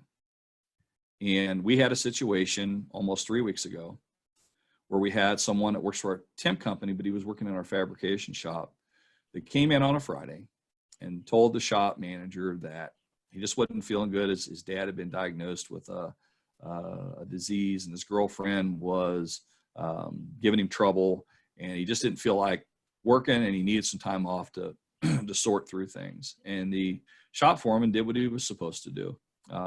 Gave him the resources, told him to contact HR if he needed help, walked him through the EAP. And at the last thing he said to him is he said, look, let me know what I can do for you and call me. And he said, I don't care if it's today, tonight, over the weekend, does not matter. You give me a call. The guy said, okay. Later that day, he died of suicide. Now, do we know the background on the personal side? As we've been able to learn more information, there's more to it than that, because we found out later through other employees that he had shared independent stories. The problem was that the two employees weren't talking. Had they talked, they would have probably said, well, he talked to me about this. And the other one might have said, he talked to me about that. Could they have? But the intervention, if you can't connect them and they don't want to be connected, sometimes in spite of everything it's done, things are going to occur. And it's sad, it's tragic. We're supporting the family. We're trying to deal with it. I want to thank Cal for sending the post-vention guide, which is helping a lot of our people now, because we want to make sure that, you know, if there's anything that we missed, and think of the supervisor here. So you have a supervisor that's been trained that did everything and it still didn't work. Well, how many times do we still see that in the industry on anything else? And I'll go back to fall protection. You give them everything. Guardrails, harnesses, tie-off points, and someone for a different reason, because it's not in the mental illness aspect, but they make a choice. They make a choice not to use it. In some cases, we've heard this, well, it was only going to take 2 seconds, and bad things happen. And some cases, just in spite of what we do, things will occur, and you need to be prepared for it. And by having this program and by looking at the resources, I really feel that you can. So that concludes, I believe, the presentation, and I will stop sharing at this point and turn it back over to Chris. Okay, thanks, Kevin. Kevin, this was an excellent example of what the CURT membership can do to start impacting suicide in the construction industry. As a side note, just to let you know, the ACOSH committee is beginning to look at the possibility of including a 1 hour, even though it's just 1 hour, it's better than nothing, a 1 hour time block into the OSHA 30 and 10 hour classes because of this issue. So I sit on the ACOSH committee, and on that's coming up in the future type programs that we're looking at. So not a regulatory standard, but at least an awareness level type training is being looked at. So we'll know more about that when ACOSH meets again. We were supposed to meet here a couple weeks ago, but unfortunately due to the pandemic, that got canceled. But hey, just a couple ways that you can ask your questions. One is if you go to the bottom of your screen there, and you'll see the icons pop up. If you click on chat, you can enter your questions in down at the right, or if you would like, you can unmute your mic and ask a question. So we'll now open it up for roundtable or for a panel discussion.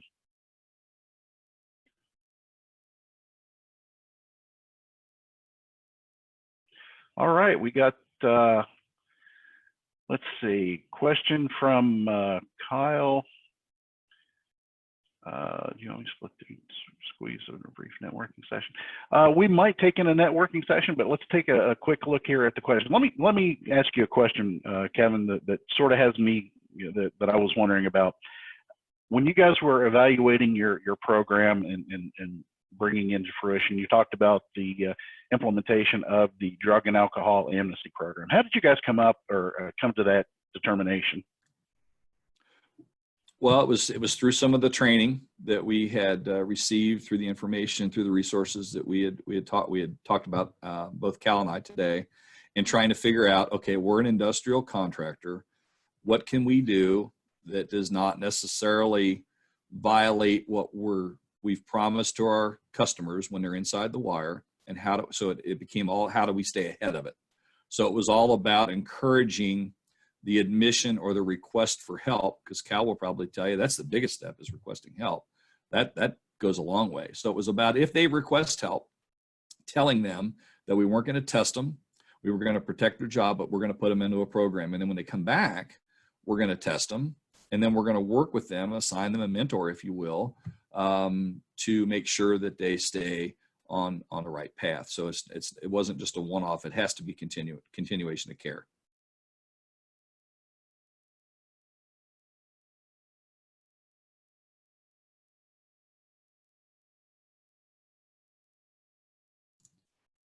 Chris is muted, and I cannot hear Cal.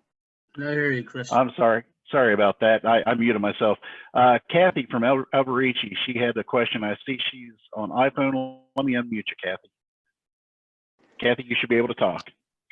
Yeah, I actually didn't have a question, but I was just mentioning to Chris that I think that, Kevin, your presentation was very, very impactful. I've heard Cal a number of times, and Cal is fantastic, and all of his resources are amazing. But your personal stories are much more personal. So thank you very much. You're welcome. And that was kind of by design, Kathy. It was when this was being put together, they and Cal and I talked about it. You know, Cal, doing this for a long time, has all these stories of helping people in the research. And Chris, I think between Chris and Kevin and the committee, they thought, well, let's do the big picture, and then let's do something that pertains person to person. And yeah, we kind of, Cal would probably tell you, we get that kind of reaction often, but thanks for chiming in and opening up your mic. And I really appreciate that. Yeah, absolutely. And Cal, I have used materials that you have told us are available to share in doing some presentations for another organization that I belong to, NAWIC, which is the National Association of Women in Construction. So thank both of you, and thank Chris for putting this together. Well, it's a pleasure to be here. It's a pleasure to partner with Kevin. You're going to continue to see our industry share those personal stories. My job right now, and I say job as a volunteer, is to continue to recruit people. It's been about, how do we make this a movement? I wanted to comment also, Kathy, real quickly, back to what Kevin shared about the drug and alcohol amnesty. I was working for a union contractor. In the collective bargaining agreement, there was a last chance provision. And one of the true leaders and champions of this cause has been Michelle Walker. She's the chairperson now for that Construction Industry Alliance. Michelle, as a non-union contractor, adopted that same last chance agreement to help an employee in her organization. And we started sharing that with as many associations as we could. And Kevin, I love the way you boldly called it amnesty. It really was letting people know you are admitting a violation, but we're caring culture is going to trump that need for justice, right? And I think it's a powerful message of hope, and lets people know the company's going to take care of me. So thank you for the comment. Well, and that amnesty piece definitely ties into Jessica's presentation yesterday on, you know, human or organizational performance, you know, shifting those dynamics to where you become a trusted culture. And so I think those are the right steps. So Cal and Kevin, excellent presentations. Thank you so much, both of you. I think, you know, my takeaway, so as an owner, right, I see this being approached from two facets.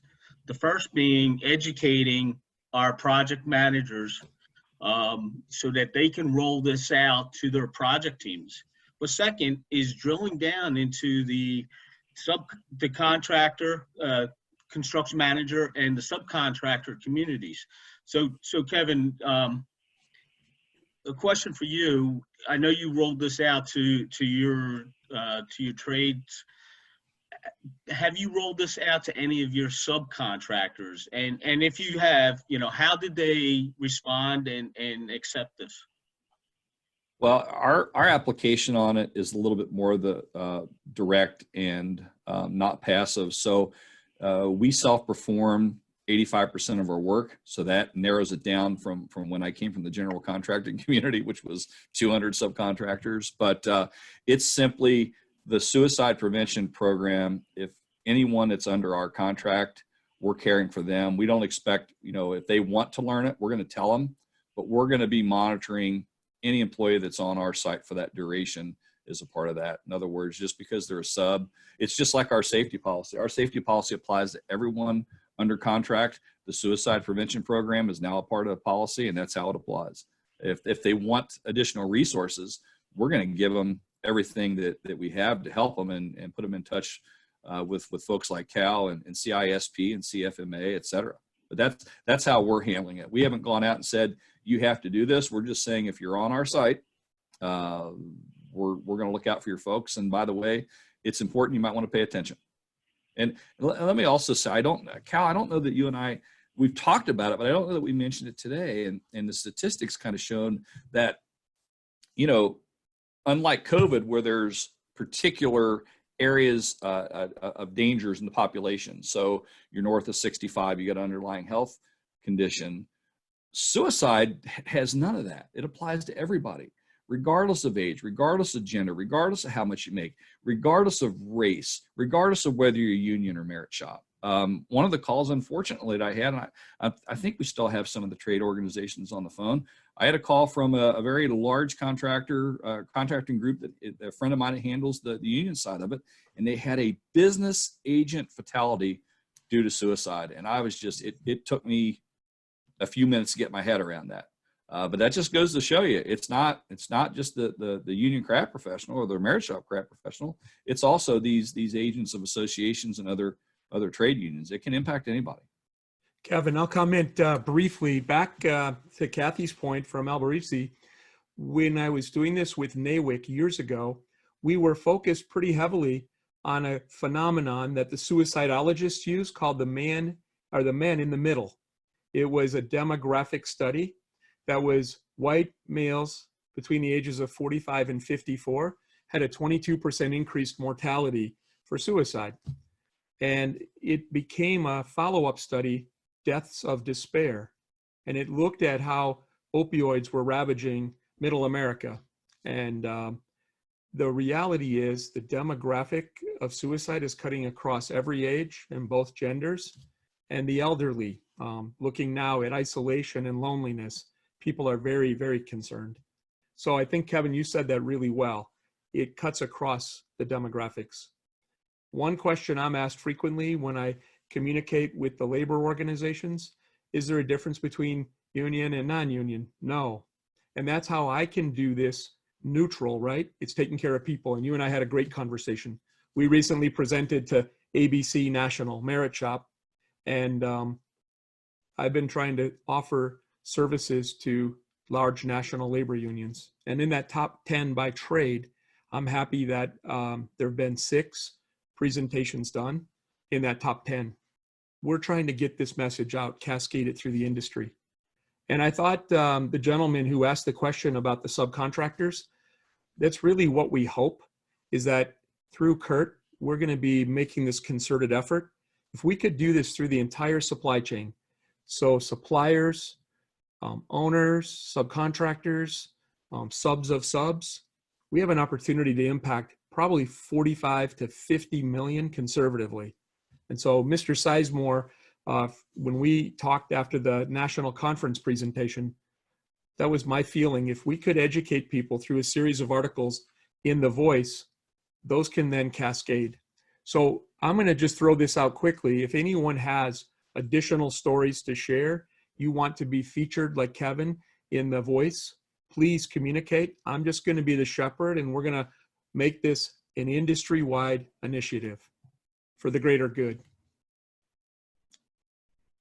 So we did have a question come online, and it's actually posed to just about anybody. But Ian had asked if any of the companies that we represent, do we have any mental health experts on it, like you would a safety professional? So from a contractor perspective, I can tell you what we have done. Our philosophy is that we're focusing on the total employee health. So that's health and safety, health being mental illness. So our on-site safety specialists have additional training, but also where we noticed a change, or where we made a change, was when the COVID-19, let's just say, started affecting sites in different areas, and we had to do something. So part of our program was not only the wipe down crews, but we wanted to have, in some cases where there's a lot of people, you got to take the stress off of leadership and the safety specialists to worry about folks' health. So what we did is we looked at, well, we got fire watches. Why can't we train health watches like we do fire watches? They're just looking for different stuff, right? So in addition to that, we also said, hey, this health is just not physical health, it's mental health. So in cases where we have them, we're able to do that, and people have really embraced it. They love the training. But it's easy to see that if a job site had 1,000 or more contractor or craft professionals on it, why you would probably want perhaps an on-site, or at least access to, and those can be virtual visits, and probably in today's times they'd be preferred to be virtual visits. But I know that there's a lot of virtual mental health teletherapy going on. So there's kind of several answers to that question. Cal may have a few more ideas. That I'm just giving you the way that we looked at it from a contractor's approach. Thank you, Kevin. And Chris, not really aware of anyone that has done that. Think back 15 years ago, you started seeing the first wellness coaches show up. So I see a number of people nodding their heads. And I think it could happen. QPR training teaches you not the clinical side, but the curious human side. And there's enough resources available that if we identify those learning signs, I think we're going to be able to get people the referral. So that Learn Saves Lives isn't to make us clinicians, it's really to help people seek help. So break the stigma, care for them, and then make that referral to the best source. I think you named a couple, one CURT member for sure that didn't get named yet is Lend-Lease. They've been a leader globally, started in Australia and now here in the Americas, a real strong commitment. They'll be featured in the upcoming series in The Voice. And then Jacobs Engineering, I think it was you, Chris, that talked about their program. Yeah. They've trained people nationally in a custom program. And I think Kevin's point about that chief medical officer is just worth noting. I was smiling. I'd forgotten that you added that dimension. I think that's really smart. It's cool that you have that medical director. Not a lot of contractors have gone to that level. And so that's kind of a shout out to you for tapping that resource. Thank you. So to sort of piggyback off one of your comments, Cal, wellness coaches. At Merck, we have them on just about every project. One project that's getting ready to kick off, we're getting a wellness coach put on there within the next week. But even this morning, speaking of the mental health, one of our wellness coaches did have a little webinar for about a half hour, just wanting to check in with people. Say, hey, times are wild right now. How's everybody adjusting? And here's some tips to help you adjust. So we spent a half hour focusing on that this morning, and we've got at least one a week scheduled for the next 4 weirks. So it's great to touch base and offer those resources as well. Well, Chris, I'd like to tap you for that third quarter issue and talk about that wellness coach. So I'll be in touch real soon. All right, sounds good. So, are there any other questions that we have? Actually, Mark, and I'm going to slaughter your last name, Mark, Ben Acquisito, is that, I hope that's correct. He's with the United Brotherhood of Carpenters. Their health and welfare plans have dedicated wellness programs as part of the members' healthcare programs. So there's also EAP type programs out there with some companies as well as resources. Sometimes it's just a matter of trying to get the individual to make that connection. And as Kevin sort of pointed out, if they don't want to be connected, they'll find ways to avoid that. Kevin, So, would you comment a little more about your EAP? Did you find them to be real useful in your program? Yeah, so originally, as we all know, EAPs came out more for substance abuse, I think, in the very beginning. And then it started moving into domestic relations and things like that all applied to mental illness.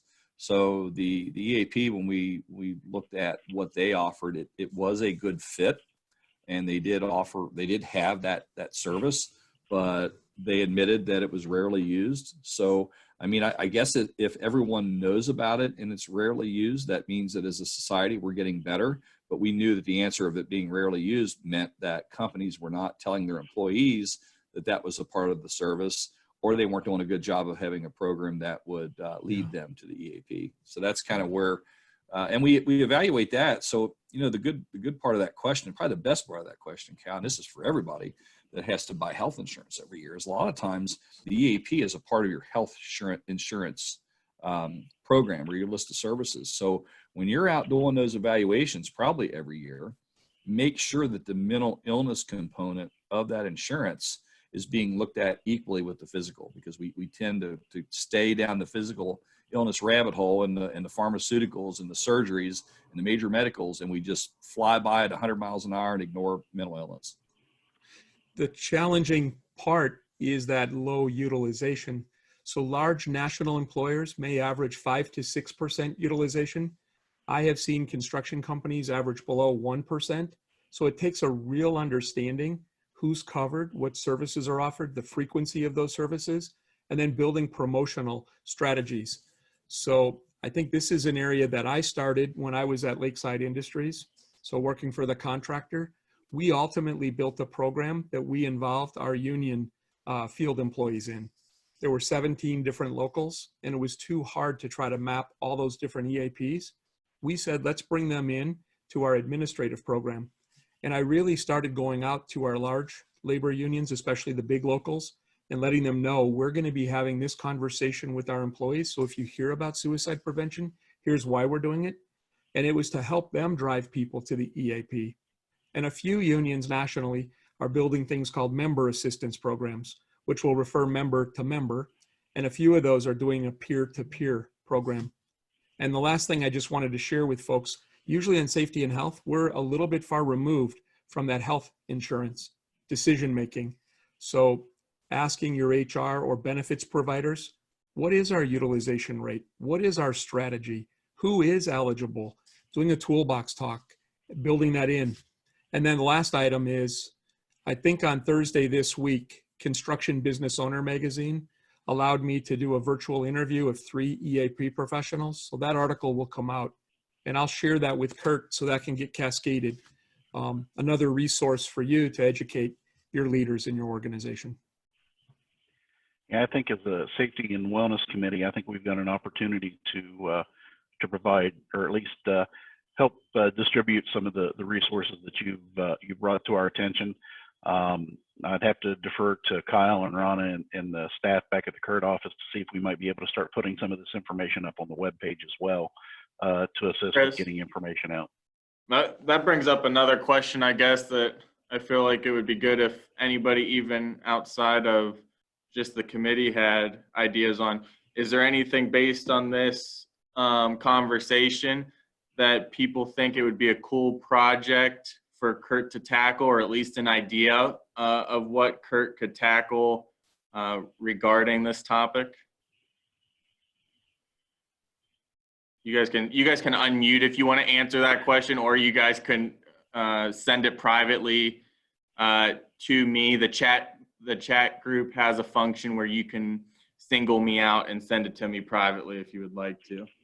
Well, Kyle, this is Kevin. I would think that CURT could expand upon what Chris and Kevin and the safety committee's done today. In other words, there's various workshops that's sponsored by CURT all over the world, and perhaps a one-day, half-day symposium on mental health for everyone, for merit shop, for organized labor, for the contractor, for the user, for the supplier and associate. In other words, having everyone in one room together, and then possibly the outcome of that could be some type of a formal CURT initiative where they're adopting more of the total employee health, because we know they all believe it, but to maybe capitalize on that. It doesn't have to be a yearly thing, but who knows? It may turn out to be a yearly thing to where CURT's driving it.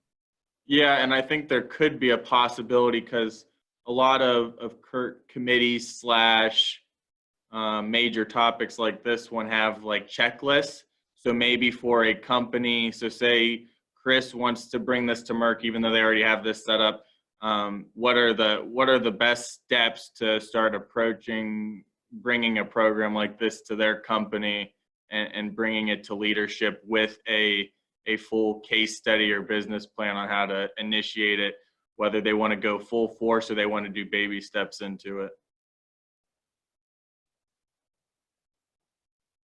Yeah, I think we got, like I said, opportunities there. So something that we'll start looking at.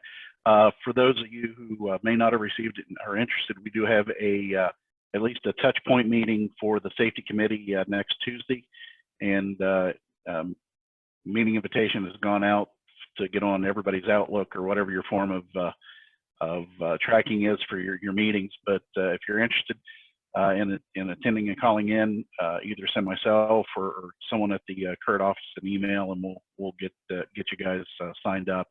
With that, we've got 2 minutes left. Just a real quick housekeeping item, unless I'm cutting off a question, and I'm not seeing anything or hearing anything. So we are taking a break now from 12:30 until 1, so everybody can go grab a quick bite to eat, and we will start promptly at 1 o'clock with Adele Abrams and talking a little bit about cannabis and workplace safety considerations. Definitely something everybody's having to deal with now. So look forward to seeing everybody again at 1. Enjoy your lunch. We move on with it. So thanks everybody for rejoining, and hope you had an enjoyable lunch. So this afternoon we're going to have kick off with our first speaker. So Adele Abrams, welcome, and thank you for coming and speaking with us. Adele is an attorney and a certified mine safety professional who's the president of the law office of Adele L. Abrams, PC, which is a multi-attorney firm with offices in the DC area, Denver, and West Virginia. She represents employers nationwide in OSHA and MSHA litigation. Adele also provides training, consultation, and auditing services on safety and employment issues, including substance abuse programs. She is the 2017 recipient of the National Safety Council's DSSA Award and an active member of the American Society of Safety Professionals. And she has also received the SPY Award multiple times. Adele is also on the faculty of the University of Colorado and Catholic University, where she instructs on employment, labor, and occupational safety law. So welcome, Adele, and she's going to talk to us about cannabis. Okay, let's see. Trying to get this up here. I have this waiting room thing blocking my screen here. Give me just a second, folks, and I'll share the screen here. If I can get it to, there we go. Okay. Can you all see it? Yes? Yes. Good. All right. Well, thank you. And sorry I'm not in Cincinnati today, but I'm really glad that you were able to field this as a virtual conference. And I'm pleased to share the information with you virtually that I would have been giving at the live meeting. I was asked to address the issue of cannabis and workplace safety considerations. And there's obviously a lot of moving parts to this. We've only got 45 minutes, so I'm going to get right to it. There's my information if you need it. See, I do look like my picture, right? Yeah, close enough. So let's jump right into it. Many of you who deal in safety and in the HR side of things are perhaps familiar with the term the treacherous triangle. We used to talk about that in the context of the Family and Medical Leave Act, the Americans with Disabilities Act, and workers' comp, where you had a lot of overlapping issues. And just to lay some groundwork here, when it comes to the issue of medical cannabis now, that has even further complicated these issues, as we will talk about. Moreover, only about half of employers have really good programs and policies that address medical cannabis. They may have what I call legacy programs that simply say, we ban illegal drug use, and we're going to drug test you if we want to. And that was fine back in the 1970s, 80s, 90s, even perhaps, a decade ago. But now we have this crazy quilt of 33 states plus DC that have unique medical cannabis laws. And you really have to understand what the protections are, what the evolving case law is in your state, because that is really what is guiding a lot of the policies and protocols on this now. There's also some overlapping protections and benefits with some of these other employment laws that you have to keep in mind. And then there are the state analogs, the state version of the ADA that we have pretty much in every state. And that's where the real action is litigation-wise, because to give you a little spoiler, it's been longstanding case law that under the Federal Americans with Disabilities Act, you do not have to accommodate the use of medical cannabis because it is illegal federally. Now, if that changes in the future, all bets are off because all of that federal ADA case law goes right out the window. But what they have found, the creative lawyers, including the American Civil Liberties Union, who's been kind of in the forefront of litigating these cases, they have found that the state courts are more willing to have an expansive view of the state disability protection law, and in some cases read them in conjunction with a state medical cannabis law that maybe does not have any employment protections integrated right into that. So that's where a lot of the confusion is coming up. So under those state laws, and we'll talk about this, you may have a duty to reasonably accommodate a worker who is using medical cannabis for a covered medical condition, either physical condition or mental health. Now, at the same time, we have a tension because of OSHA. There is a legal obligation to provide a workplace free from recognized hazards that can cause death or serious physical harm. That's OSHA's general duty clause. They consider somebody being impaired in the workplace to be a recognized hazard. And there are feasible methods of abatement, namely not allowing people to be high in your workplace. And so while it's not done very often, OSHA can issue general duty clause citations to employers. And that's where OSHA and the ADA can dovetail in terms of the ADA affirmative defense of direct threat to safety. And you as an employer, you can point to OSHA and your obligations under Section 5A1 of the OSH Act, the General Duty Clause, and sometimes use that to defend your employment decisions in terms of medical cannabis. If you do not protect your workers, the OSHA fines went up as of January 15th to $134,937 per affected worker. So if you have somebody at a construction site who runs amok, in a haul truck and mows down several employees, OSHA can consider each of them to be exposed to that hazard, and you could take 135 grand times 4 or 5, at least in theory.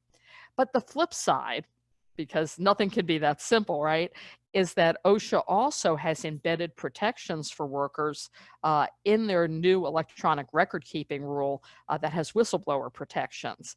And we're going to talk about this in some detail here in a minute, but we basically have had flip-flopping by the agency from 2016 to 2018, exactly what that means with regard to drug testing workers, especially those workers who have been injured as a result of a work-related incident. And if OSHA decides that you did it wrong, they can take the employee's case, prosecute it under Section 11C of the OSH Act, that's the whistleblower protections, or under the new e-record keeping rule, they can issue a citation against the employer under Part 1904 and again issue these penalties.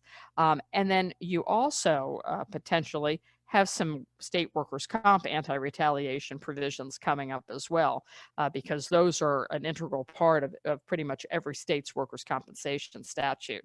So that's the overview. Now strap on your seatbelt because we're about to go into overdrive here. First of all, with workplace considerations on the use of substances, whether it's medical cannabis or opiates, there are a few issues to consider. If somebody is using a medication for an on-the-job injury, an employer is going to have greater access to that, and at least be able to know that there's an interactive process that will need to be engaged in before that person is returned to the workplace. Now, if somebody is injured off the job, they fall in their home and they break their arm, it's harder because of HIPAA to know what the nature of their treatment is. What medications are they taking? And are those medications ones that could adversely impact safety and health in the workplace? You also have to understand who is covered by the ADA and who is not. Simple injuries that are going to heal quickly, like a broken arm, are not covered under the ADA. But let's say you broke your leg severely, and as a result, they had to put a bunch of hardware in it. You now walk with a limp. There's certain, you didn't get full range of motion back. That would affect a major life activity, and so that would be covered under the ADA. And if somebody ended up taking medical cannabis for chronic pain related to that broken leg, that's where you have the tension between these laws. You also have to consider whether reasonable accommodation is going to be required. And this, again, may be a state-by-state analysis. And in fact, if you have one takeaway from this, it should be the mission to go back, look at your historical substance abuse prevention programs, and make sure that they are in sync with all of the different states in which you do work, because you might have something that is perfectly legal in, Ohio, Pennsylvania, Maryland, and New Jersey, but it would run afoul of the law in West Virginia. And so even on a regional basis, you can have some real contradictions in terms of what the state laws require and in terms of the medical cannabis laws specifically in those states. So let me take a step back here. Where are we at this point? As I said, 33 states and DC have legalized medical marijuana. There's 11 states in DC that now have recreational cannabis legal. And certainly that muddies the water. You don't have to accommodate recreational cannabis really at all. Although those of you who might do work up in Maine, take a look at that, because they have been trying to enforce their recreational cannabis law in a way that employers cannot regulate off the job conduct. So that is going to be, I think, a hot button area in this. Now, I actually have a typo there. The poll is from 2019, got turned upside down somehow, and they are showing well over 64% in favor of legalizing marijuana. So, the tide is turning. There are more Americans now living in states where it is legal medically than in states where it is not legal. You're going to have a few more states potentially added to the list here in the future. Right now, between the COVID-19 impact on elections and state legislatures adjourning early, I can't even tell you sincerely what's going to be done election-wise, but earlier this year, they were looking at recreational marijuana being on the ballot in Arizona, Florida, Ohio, North Dakota. These are all potentially swing states in the presidential election, by the way. And then medical cannabis in Mississippi, Nebraska, and South Dakota. So if these are in fact on the ballot, that could bring millennials, some of the younger folks, out to the polls. So I only mention this because, as I noted, if it gets changed at the federal level, that is going to be a brave new world for us under the ADA.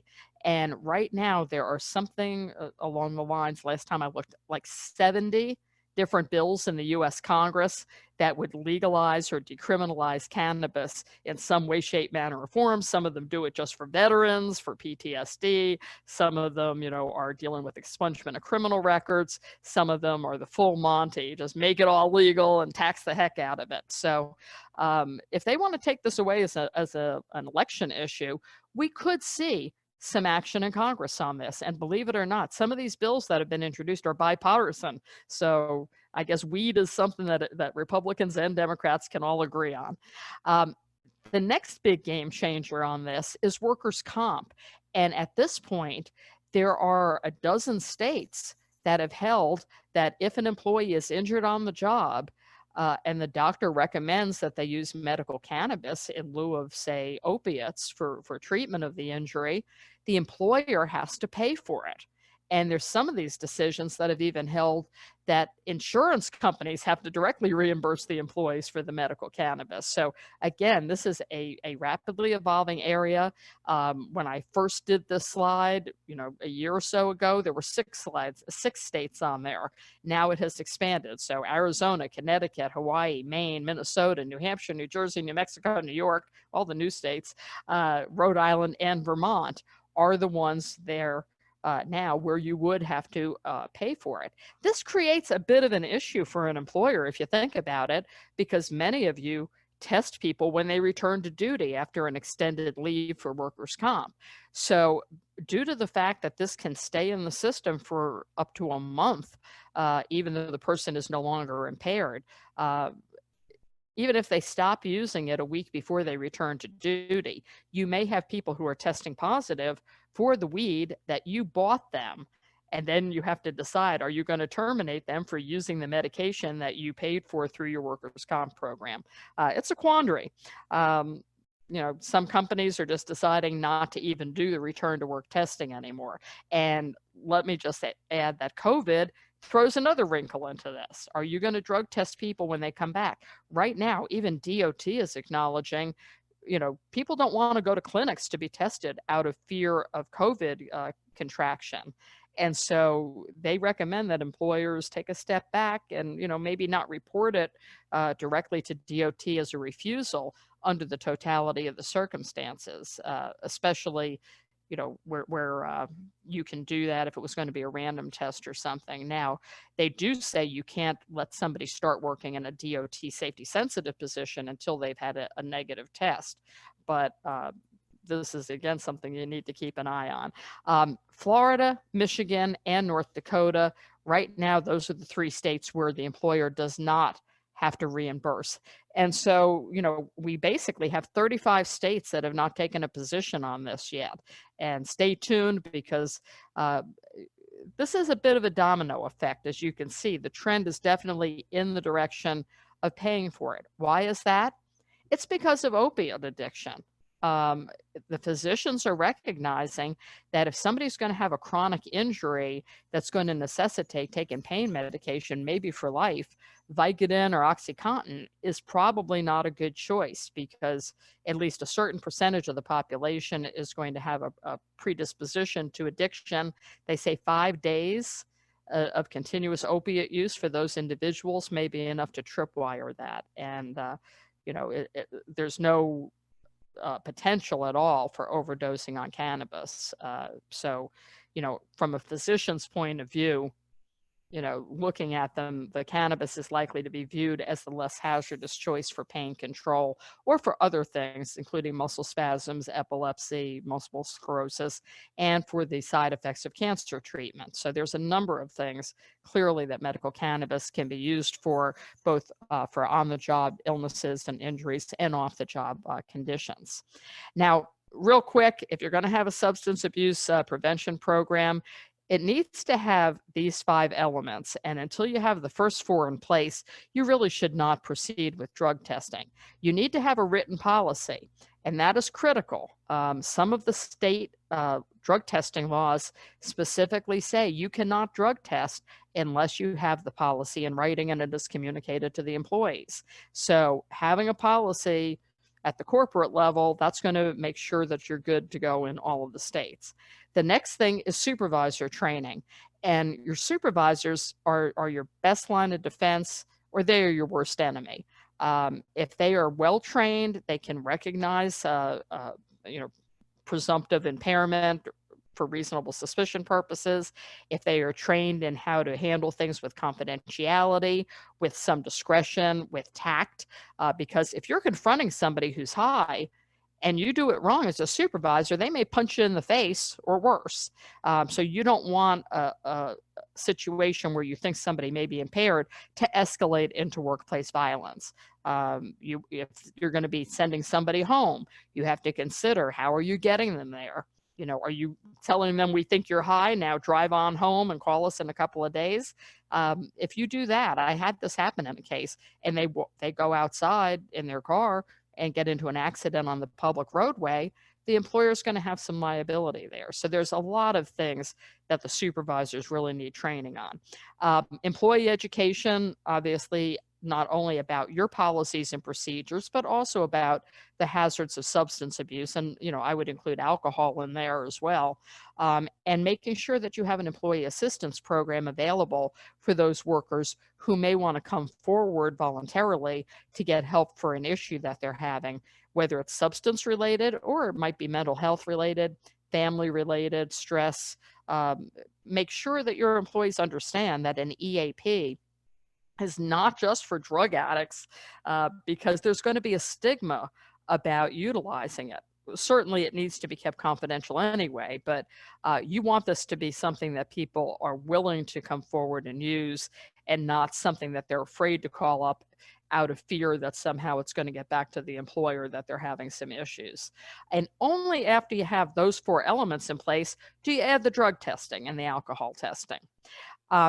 In terms of your policy, you need to include your rationale. Why are we even doing this? Then what is prohibited? Again, don't say illegal drugs, because your workers who are living in a medical cannabis state or a recreational cannabis state, they're not thinking of it as being illegal. Also consider what you're going to use as your cutoff points. Are you going for capturing impairment? Or are you going for, the lowest you can go, the gotcha positive test?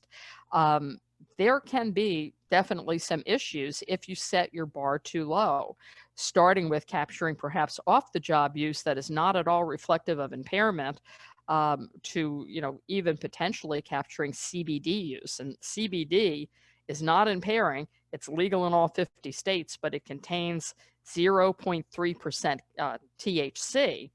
Again, legally, but if you use enough of it over a long enough period of time, and then you're using 15 nanograms as your cutoff, you can tripwire that. And I've had 3 cases now where that has occurred. In addition, you're going to want to list, full disclosure, transparency, what substances are covered by your program, which employees are going to be subject to the program. I have some employers I work with who have multiple unions. They have a different collective bargaining agreement with each one. They may have to have a different policy for each union. In a non-union workplace, you have to consider, is everybody going to be tested? Is it just your hourly workers, or are you testing the president of the company too? you know, leading by example is a good way to go. I can tell you the one place I worked where they did drug testing, the only person who tested positive in the time I was there was one of our vice presidents, and it was for opiates. So you might be surprised with some of the information you get with your drug testing. You also have to stipulate what the consequences are of a policy violation. Is this, you know, zero tolerance? Do you give somebody a last chance if they go into treatment? You know, if so, that could be a little problematic because there aren't a lot of residential treatment facilities, especially those that are charging 30 grand a month, who are set up to deal with medical cannabis use. You know, you've got a patient who's gone off of opiates, gone on medical cannabis, then they test positive for cannabis. So you say you have to go into treatment, but they still have chronic pain. What's their recourse? It's to go back on opiates, which most employers would allow because it is prescribed. And the fact that it can lead to overdose and death, you know, or potential abuse, you know, is a bit of a side effect there. But these are some of the things you have to consider from a policy perspective. You also have to say how you're going to enforce it. In other words, what kind of testing? Is it the old pee in the bottle? Is it hair test, kind of outdated? That'll tell you what the person did a couple of months ago, but it's not going to tell you what they did last night. The mouth swabs are becoming more popular, but in some states you have to be able to do a split sample. And some of those mouth swabs are use and toss. They are a good preliminary screening device, though, before going into a more invasive urine test. And if it's negative for the mouth swab, that indicates they haven't used it recently. And then you can, again, make a decision whether you want to dig for dirt in terms of what they might have done over the weekend or even the week before. Beyond that, you know, there's new and improved things coming up every day. Alameda County, California is doing a test now with a device that's a breathalyzer, and apparently can capture if you have smoked cannabis, vaped it, or even eaten edibles within 3 to 4 hours. And since that's typically the impairment length after you have utilized cannabis, that is a good indicator. They're talking about using this for traffic and DUI cases, basically. So that may be the shape of things to come. Blood tests, even law enforcement now have come to the conclusion that really is not predictive of impairment. There was a big study by one of the Michigan commissions that their law enforcement agency had asked for that came to that conclusion.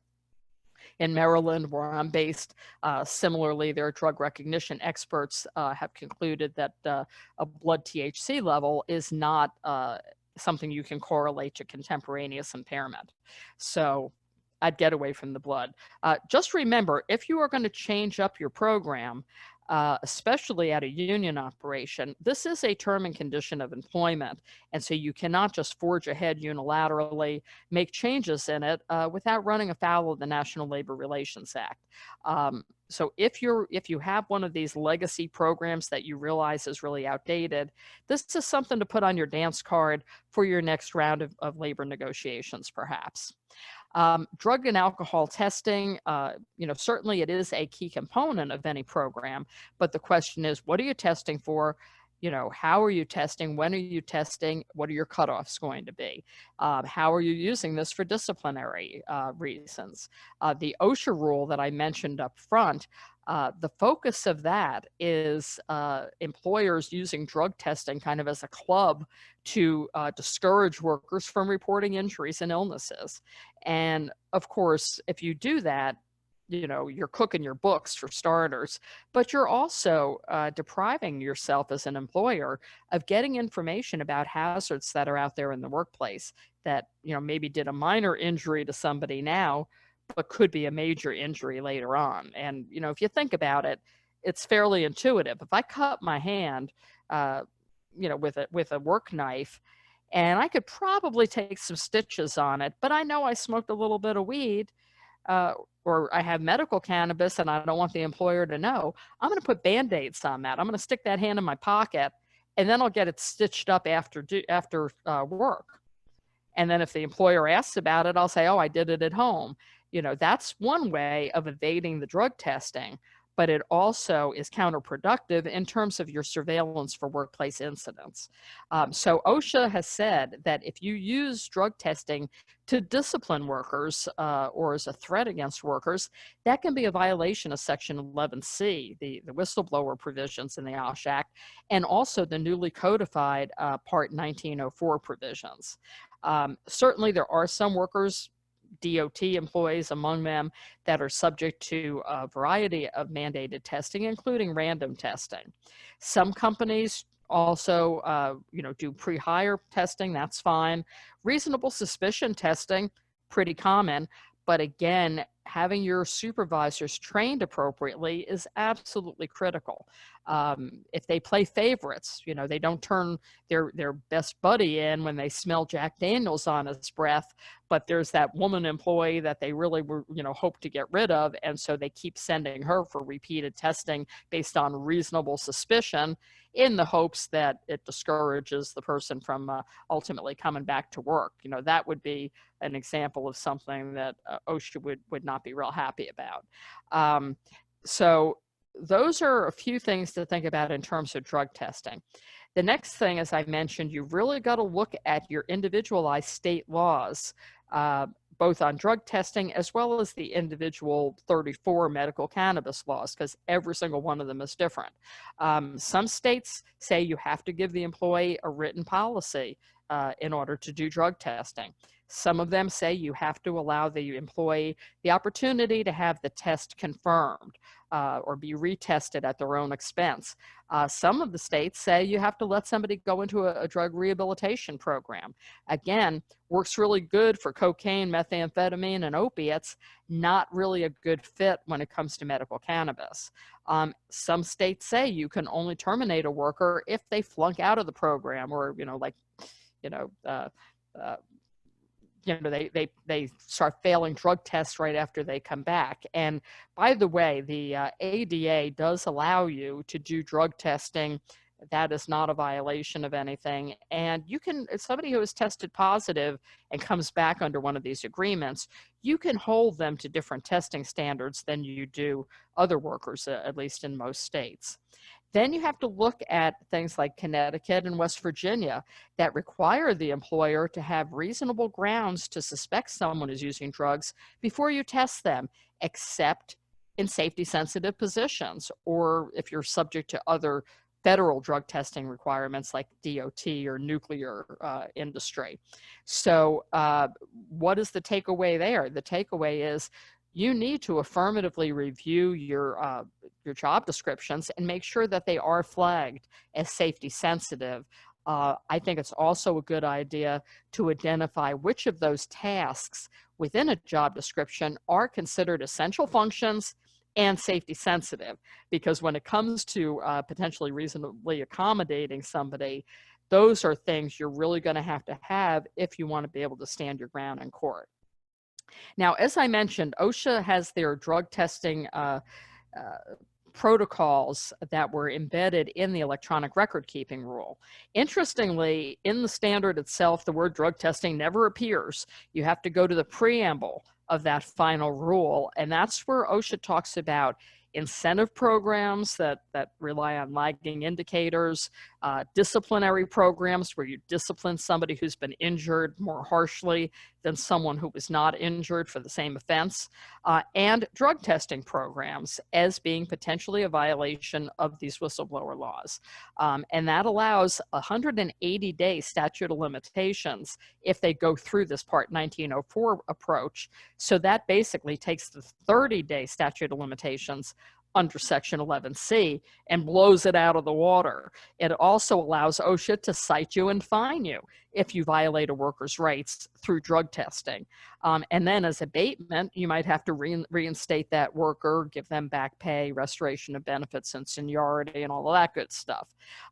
You have to train workers under this new rule of their right to report injuries and illnesses free from any retaliation. So, you can't keep them in the dark and hope that they don't find out that they have rights under OSHA. And these blanket policies that just, because you're injured, you're automatically going to be tested, In 2016, those are the things OSHA said violated the rule. But of course, things change. And in 2018, OSHA, under the Trump administration, issued clarifying policy, always a good term. What they did was they took what was in the Obama rule and clarified it. In part, it's always been the case under President Obama as well as under President Trump that you could do random drug testing, any kind of drug testing unrelated to an injury or an illness, testing under a workers' comp program, testing under federal law. Those were always allowed because OSHA doesn't have a dog in that hunt. But the one that has changed is that last bullet there, testing to evaluate the root cause of an incident. Now, the old interpretation of this under Obama said that if you were going to test someone and none of these other exceptions applied, you could only test the injured worker if you, the employer, could articulate why you believed that their impairment was a causal factor in the accident. That's a pretty high burden, and it means you have to kind of do a root cause investigation, flying seat of your pants, in order to make that determination of causation in time to capture the results on a drug or alcohol test. So now the current approach is, if you're going to use drug testing as part of a root cause investigation, you have to test not only the injured worker, but all other workers whose conduct could have contributed to the incident. So if I get run over by a forklift and break my leg, my impairment probably was not a causal factor there. And if you want to drug test me, you'd have to drug test the operator of the forklift. And if the operator of the forklift said, well, I just got it out of the shop and Chris just repaired the brakes and he told me they were fine, but they wouldn't work, maybe Chris is getting drug tested as well. And this is really the trap door. It does give you that green light to do the testing, but you've got to close the circuit. You've got to do the root cause investigation report. So if someone comes to you and they say, hey, boss, I've had those back issues for a while and my doctor now told me I have to have surgery, and you immediately send the guy to drug testing, you're not doing a root cause investigation. And so that, standing alone, would be an illegal drug test. Now, I've mentioned OSHA having the general duty clause power to cite you. Typically, they only do that after there's been a fatal accident. And it's usually as a result of the supervisor saying something dumb like, oh, when he came back after lunch, I thought I smelled something on him, but, I didn't want to hassle him because he's a good guy. And, how was I to know he was going to go up there, and fall off the roof? In those cases, OSHA can cite the employer. MSHA, Mine Safety and Health Administration, they actually have a standard prohibiting people from being under the influence of alcohol or narcotics and also possessing them. The last case I had on this, oddly enough, it was a construction company on a mine site, and MSHA insisted that they open up their toolbox, which was locked, and they had a bag of weed in their toolbox. And the host employer, their customer, ended up getting cited in addition to the contractor. So not a good way for customer relations, for sure. Now, under the Americans with Disabilities Act, I mentioned that at the outset. First of all, to be clear, it only applies to companies with 15 or more employees. This is the federal ADA. So if you are a small construction company, you may not be covered by that, but you have to be careful because some of the state and even municipal analogous laws have lower application thresholds. Prince George's County, Maryland, where my office is based, they have a county law that covers you if you have one employee. And so construction companies that may think, well, we use a lot of day laborers and wink, wink, nod, nod, they're not really employees and you're counting on your fingers and toes to keep it under 15. Don't be surprised if that comes back to bite you. Now, drug addiction and alcoholism are covered disabilities under the ADA. They are mental health conditions. But the way it plays out, if you are an active alcoholic, you are still covered under the ADA, but the employer does not need to accommodate that use. So you don't have to let them keep a bottle of Jack Daniels in their desk because they get the shakes, after a few hours. For active drug addicts, they have no protections under the ADA, federal again. If they are recovering addicts, however, they do have protections. And what is recovered or recovering, we could debate that all day. Hey boss, I'm a recovering coke fiend. Oh, when was the last time you did any cocaine? Well, it was Saturday night, but that stuff's too expensive. I'm not doing it anymore. That's not recovered. But if somebody's gone through a treatment program, they've been clean and sober for 6 months or so, that probably would be accepted by a court for the ADA defense. Now, as I mentioned, there has been a long line of cases that say you do not have to accommodate medical cannabis under the federal ADA because it is still illegal federally. One of the first cases, this Costa Mesa case, that came up, under the medical marijuana law in a state, and they said, even though it's allowed under the state law, you don't have to provide for that here. You can raise the direct threat to safety defense against any type of impairment in the workplace or anything that interferes with the person's ability to do their job safely. A lot of the cases out there don't really deal with drugs, but they deal with mental illness, for example, or threats of workplace violence. That's typically the paradigm that you see, but there can be, some blurring of the lines there. ADA says you can test for drugs, no problem. You can prohibit the use of illegal drugs in the workplace. You can prohibit people from drinking on the job. But with the direct threat to safety defense, it has to be a tangible threat. It has to be based on objective, scientific or medical information, not speculative, not stereotypes. You saw the movie Reefer Madness and you thought it was a documentary. That's not going to be good enough in court. You can still fire people who are engaged in illegal drug use, and you cannot discriminate people who have a history of drug addiction if they are rehabilitated.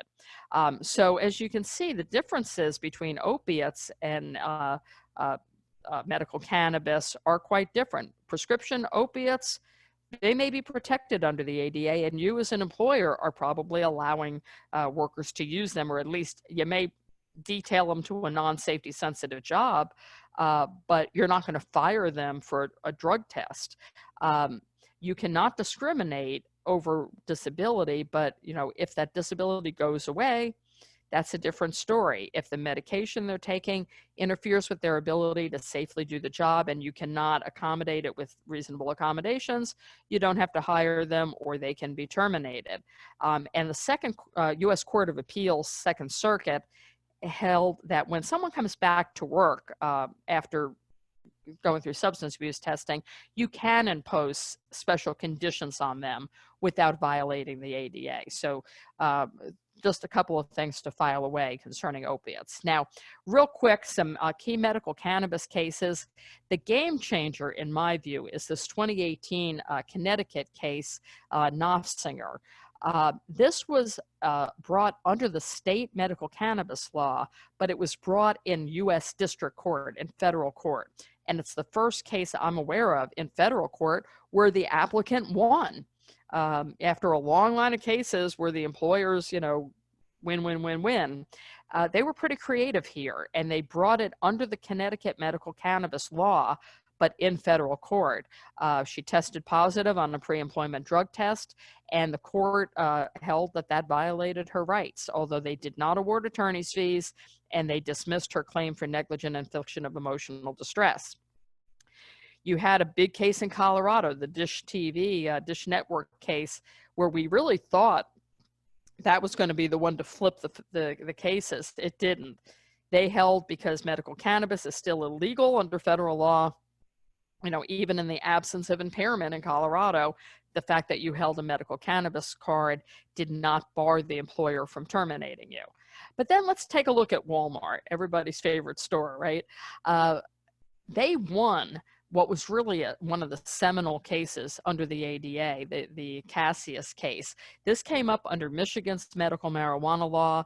They held that it did not regulate private industry, and all it did was prevent you from being arrested. So, you know, that really set the wheels in motion in terms of this long line of cases denying ADA protections to these workers. But even Walmart, with their army of lawyers, they just lost a case in Arizona, which the state of Arizona has a protective medical cannabis law. Prohibits discrimination against applicants and employees. And so this is why I'm saying you can't rest on your laurels. Maybe you won a case in the state 5 years ago. Doesn't mean you're going to prevail today. You still need to look down at each state's law. And even beyond that, in some states like California, you have to look at municipal laws. New York, you know, New York City, they have laws now about testing applicants. So this is a very quickly evolving area of law.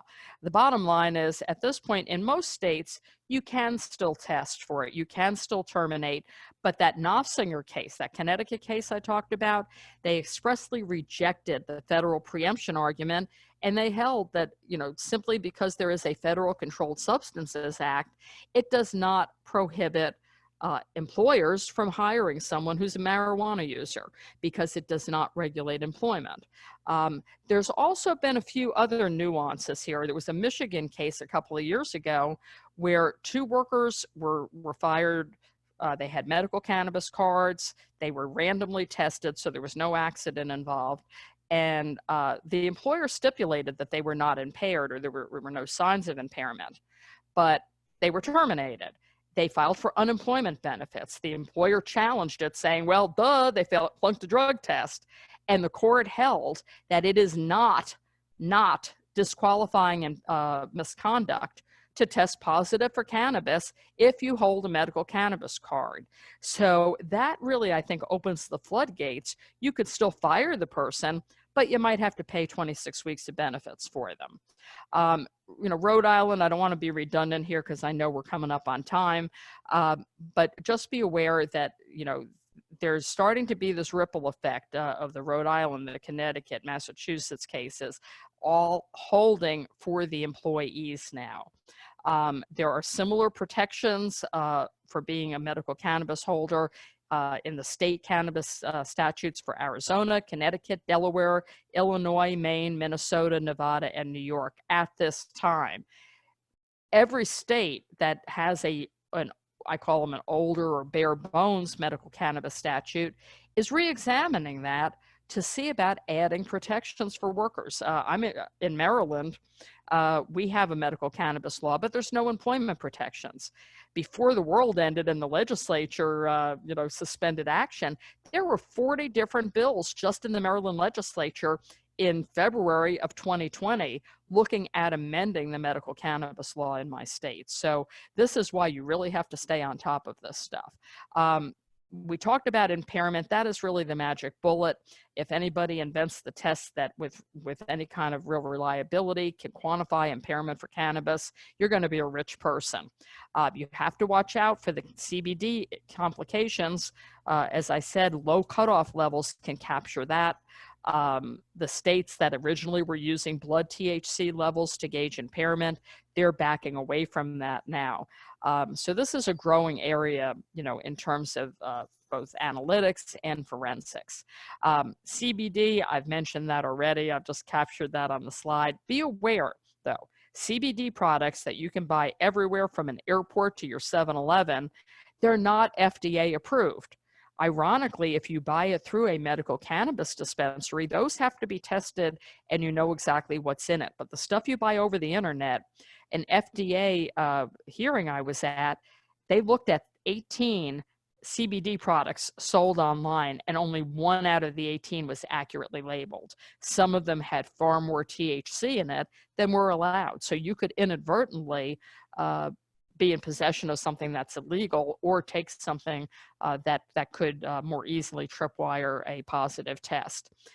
Fitness for duty testing, we could do another whole webinar on that, and I know we don't have time, but I just wanted to capture for you that notwithstanding everything we've talked about, you do have the right to do fitness for duty or return to work testing under DOT regulations. There are provisions dealing with the ADA and some other things as well. Some of the states may have policies regulating return to work as well. And even if you do have some DOT regulated workers, remember, you do not have to put your non-DOT workers in the same testing program. You can, but it's not required. You can have different strokes for different folks because you're operating under a federal statute there. To recap, direct threat to safety defense, the employer has to have something objective to hang their hat on. In this case, Bragdon versus Abbott went all the way to the US Supreme Court, and they held that a good faith belief that a risk is significant is not enough to meet the standard. You have to base it on medical or objective scientific belief. You have to do an interactive process with the individual, consider the duration of the risk, the nature and the severity of the harm, the likelihood that that would occur, and the imminence. And it's a good idea, with their permission, to interface with doctors or voc rehab specialists to find out, what alternatives there might be. And you might indeed find out that they were put on medical cannabis because they were having addiction issues with opiates. Again, that's something from a policy perspective you're going to have to weigh. Even if the worker themselves is the only person put at risk, though, you can still raise this direct threat to safety defense. That's what this Supreme Court case is about. But remember, this is an affirmative defense, and so the employer has the burden of proving all elements of it. The ADA does not prohibit you from hiring or refusing to hire people with a disability if they pose a direct threat. This just kind of recaps the EEOC guidance that I've already talked about here. So bottom line, what can you do as an employer? You can treat all employees who perform hazardous duty the same, whether they're white collar or blue collar. Lead by example. Continue doing drug testing, of course, but focus on impairment rather than cutoff values. Make sure you publish a policy that if employees are using any kind of medication, even over the counter, that could impact their ability to safely perform the job, they need to let you know. Make your inquiries job related and consistent with business necessity. And then if they do report that they're on some kind of medication, go through that interactive process. Train your supervisors. We talked about all of these already. Document the interactive process. If somebody has asked for accommodation, make sure your job descriptions enumerate essential functions and also classify which positions and functions are safety sensitive. And then if they're asking for an accommodation, document what alternatives you considered, whether they accepted them, whether they rejected them, whether you found it would not mitigate the risk sufficiently. And that is going to help insulate you from discrimination claims in the future. So check your drug testing programs against the OSHA rules and the applicable state laws. Keep an eye on developing case law. Watch out for vague terms like illegal drugs. Keep an eye on contractor requirements if you do government contract work. If you are a union, again, put this on your dance card to discuss at your next round of negotiations. Train your supervisors and treat your employees fairly. Don't treat the injured workers in a disparate manner. One of the judges in the New Jersey case, I think, said it best, which is, you're talking about an employee with a medical condition. You're not talking about an employee who's a drug addict. So you need to keep that, I think, in mind as you evaluate these situations. So the trend is toward legalizing it. We need better tests, certainly, to gauge impairment. But for now, if an employer is seeking protection under one of these state laws, you want to know what's in it. Publish your policy reflecting that. Say how you're going to test, when you're going to test, why you're going to test, what happens if you fail it, and all the information that an employee might need to get help if they are grappling with any kind of substance issue. So thank you so much for your attention. I know I'll be back on the panel at 2:30, and I'll be happy to answer questions then. Great. Thank you, Adele. Very good, a lot of very good information. So next on the agenda, we have a 5-minute stretch break. So why don't we quickly take that and we'll reconvene. So I have right now it's 1:53. So let's reconvene at 2 o'clock and we'll have Tim. I believe I saw Tim enter the waiting room and he's online. And we'll have Tim talk and then we'll do the panel discussion. Great. So see everybody in a couple minutes.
Hi, Tim.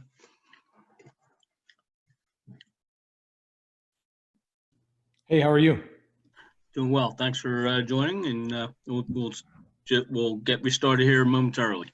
No problem, no problem.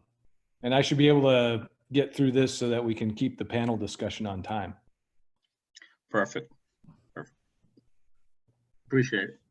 Yeah. You're seeing my screen okay?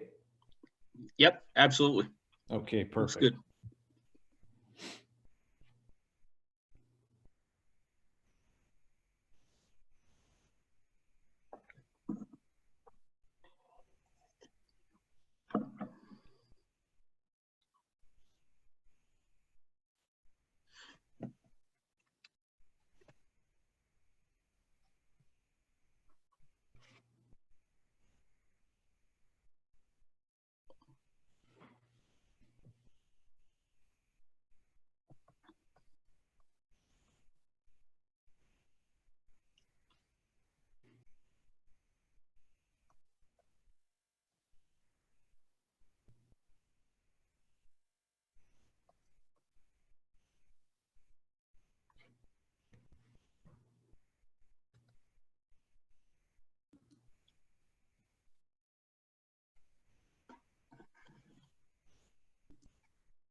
All right, so let me, we're going to kick this back off. Let me give a short introduction here. So our next speaker is Tim Gotti.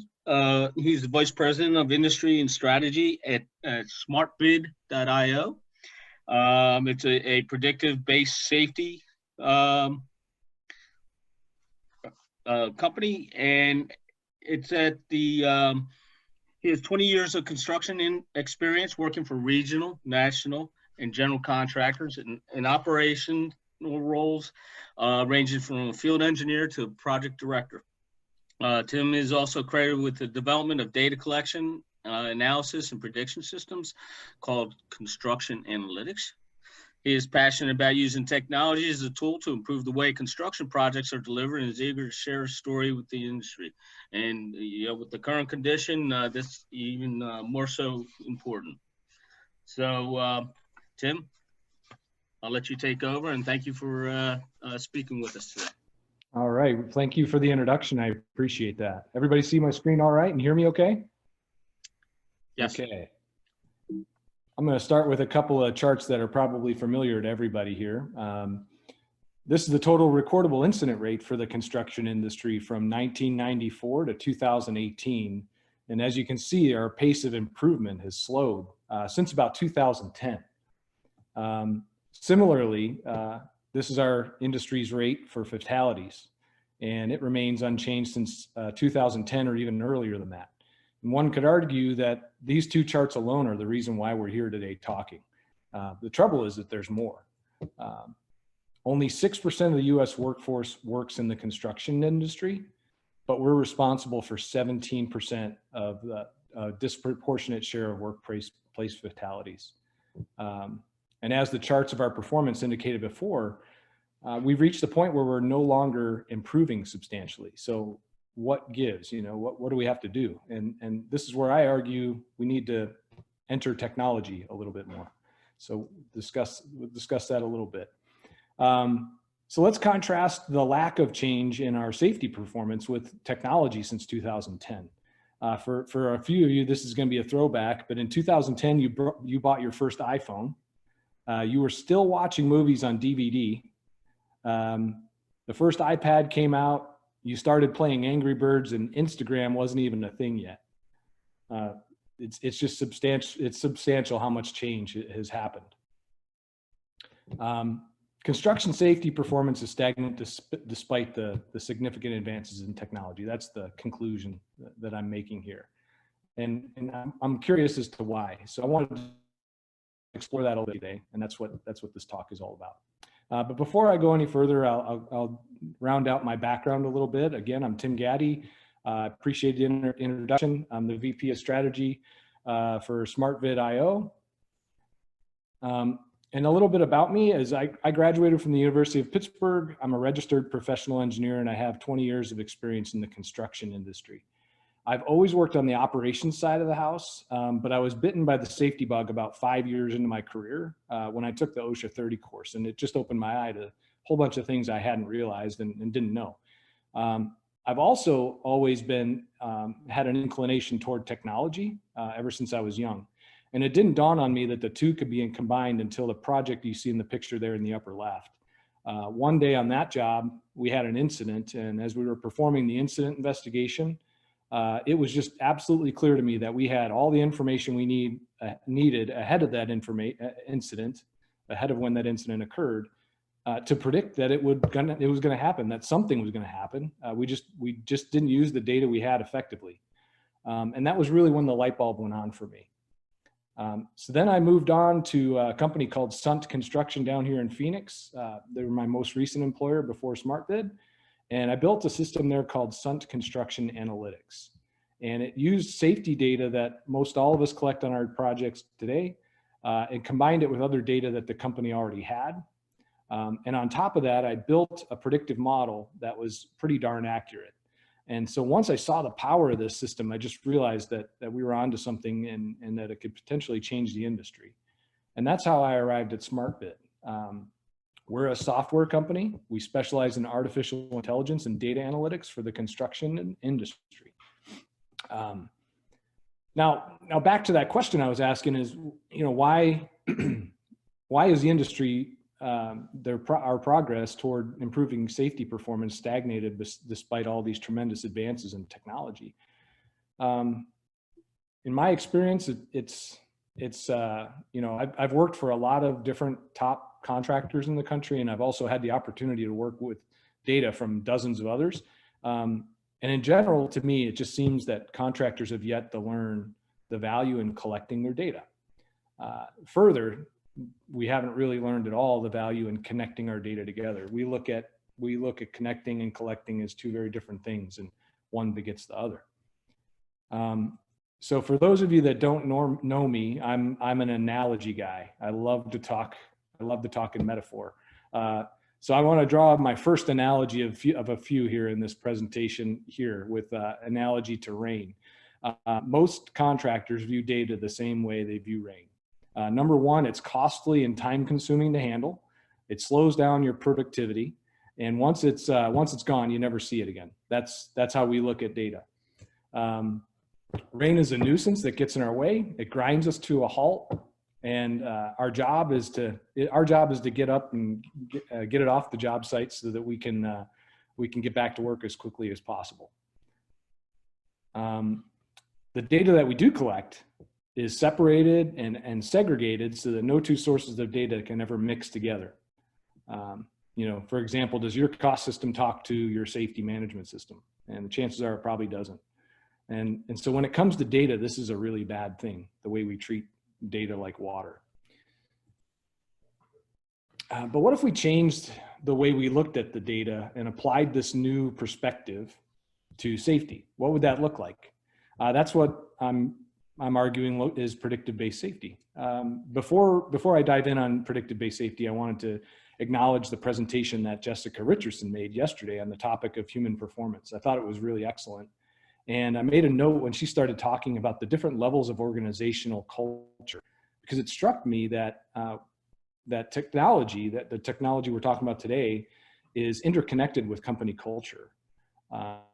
Said another way, a lot of the traits of the higher level organizational cultures correspond to the same discipline needed to implement predictive models.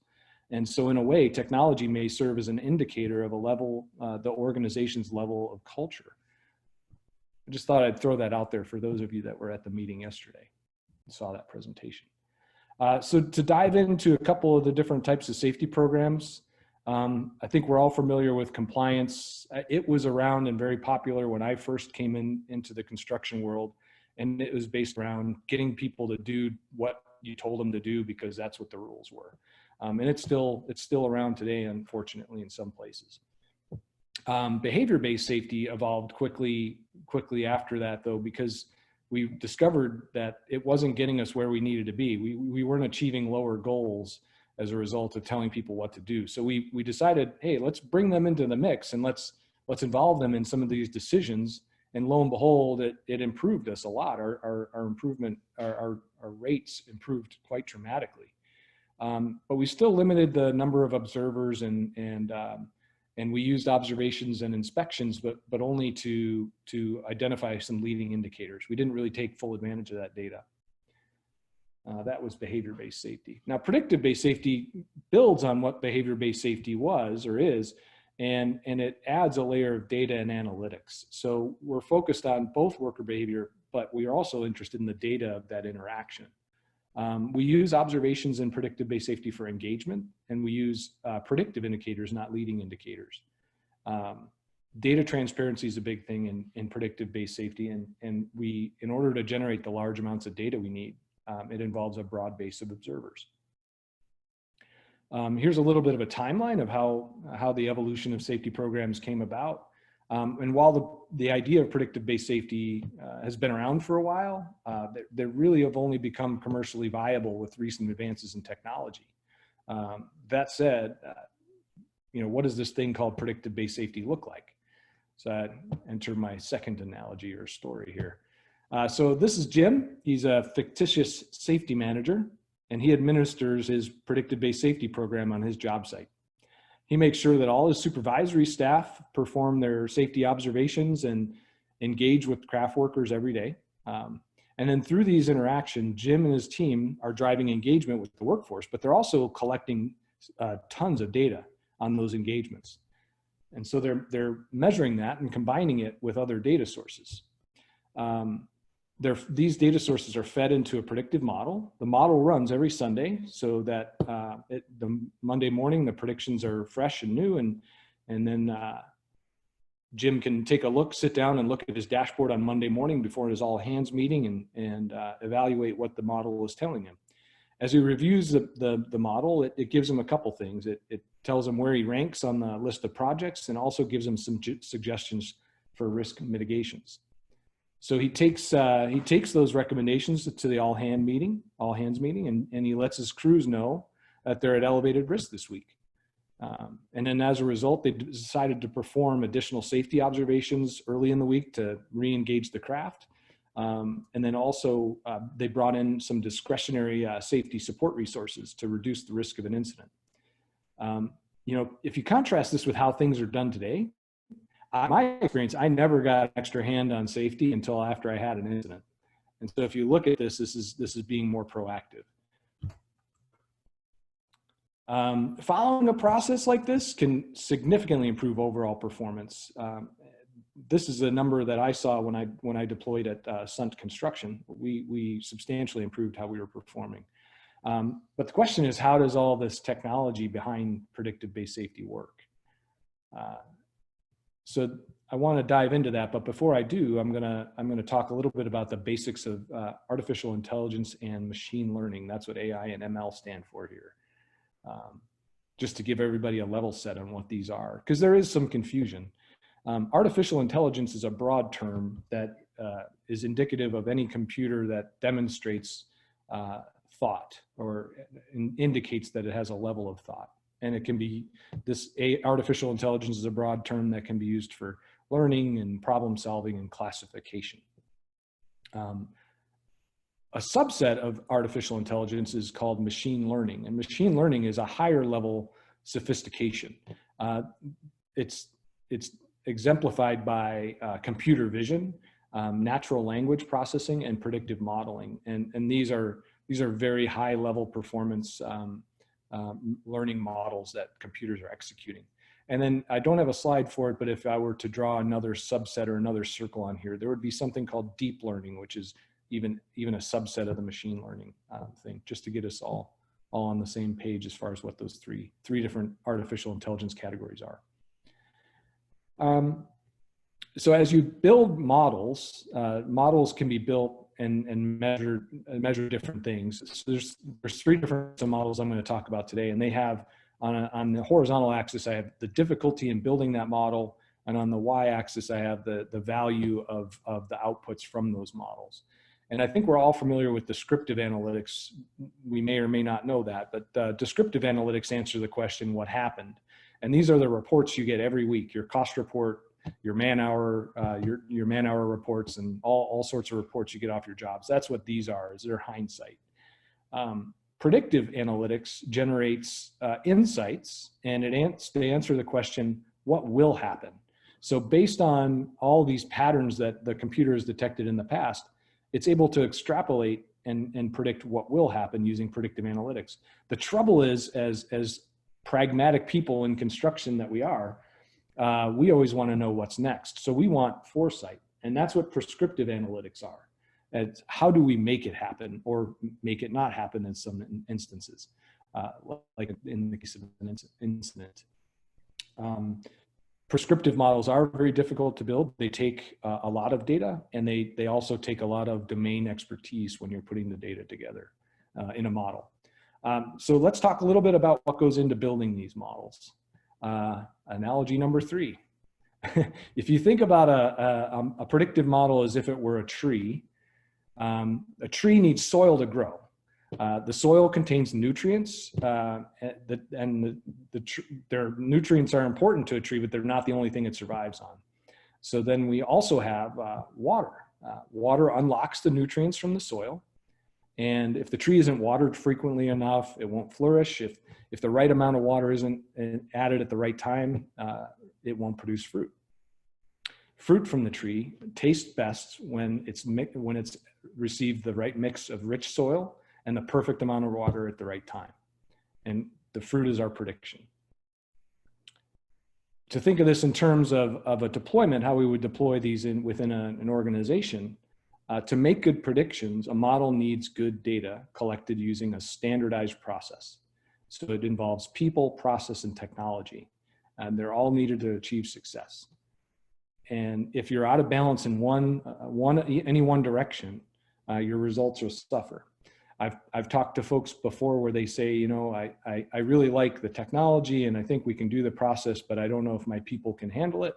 You know, and then others are like, well, my people would love this technology, but we don't have a process. And so it's a three-legged stool, and you have to balance all three legs in order to be successful.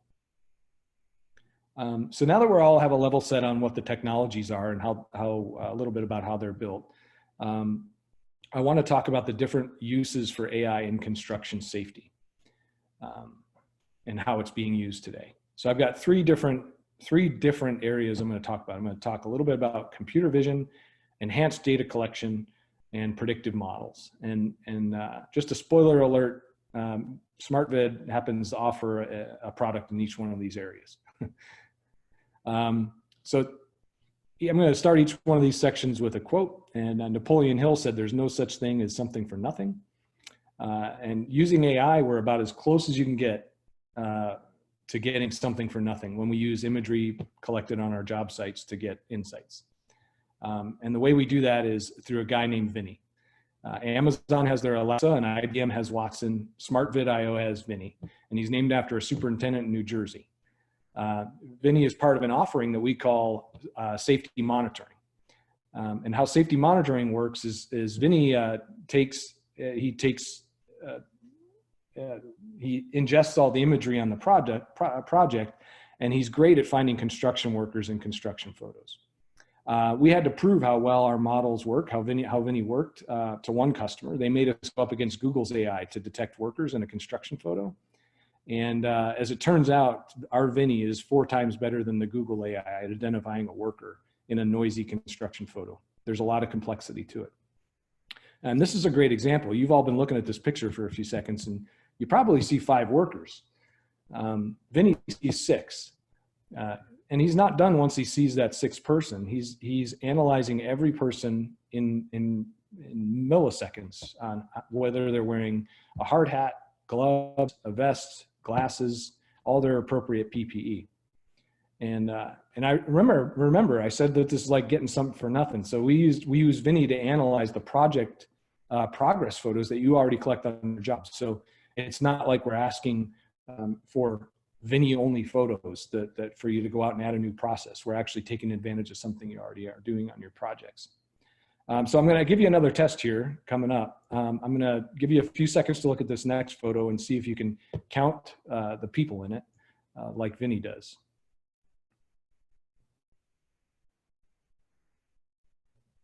So Vinny sees hard to find people. In this image, he found 11 workers. And don't worry if you didn't see them all, because most folks miss this guy up here, or this guy in the lift down here.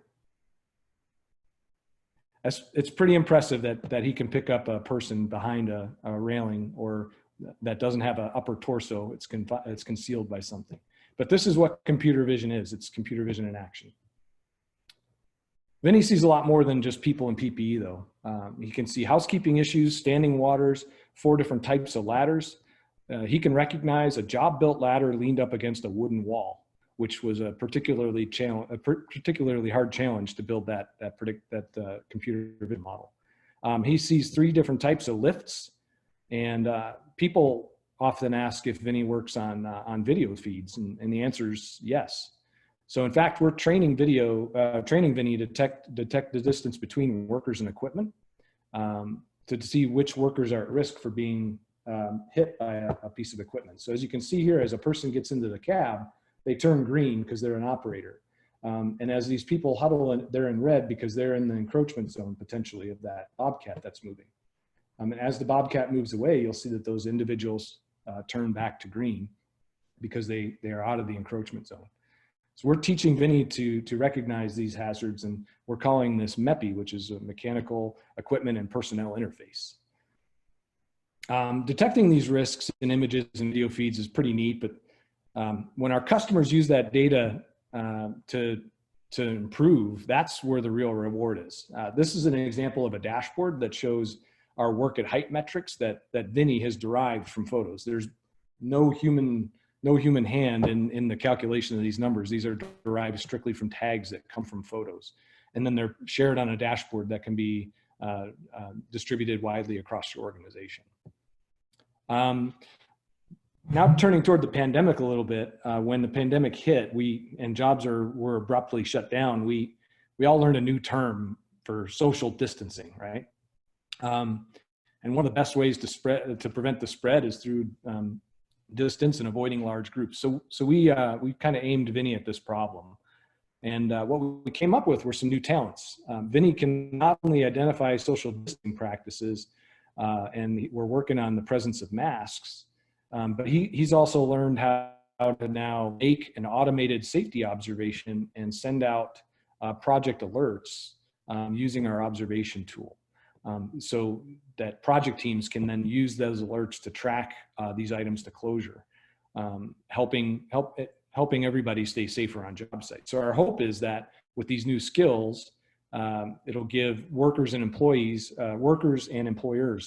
peace of mind in adapting to our new normal. We'd also love to be part of your COVID-19 prevention plan. So if you're working on a plan to open up a job, or you had a challenge keeping your jobs operating because of social distancing issues, we're offering a free trial of this module so that you can deploy it on your project, and it can be up and running in as little as a couple of hours if you've got systems that we integrate with automatically. All right, the next way AI is impacting construction is in the way we collect data.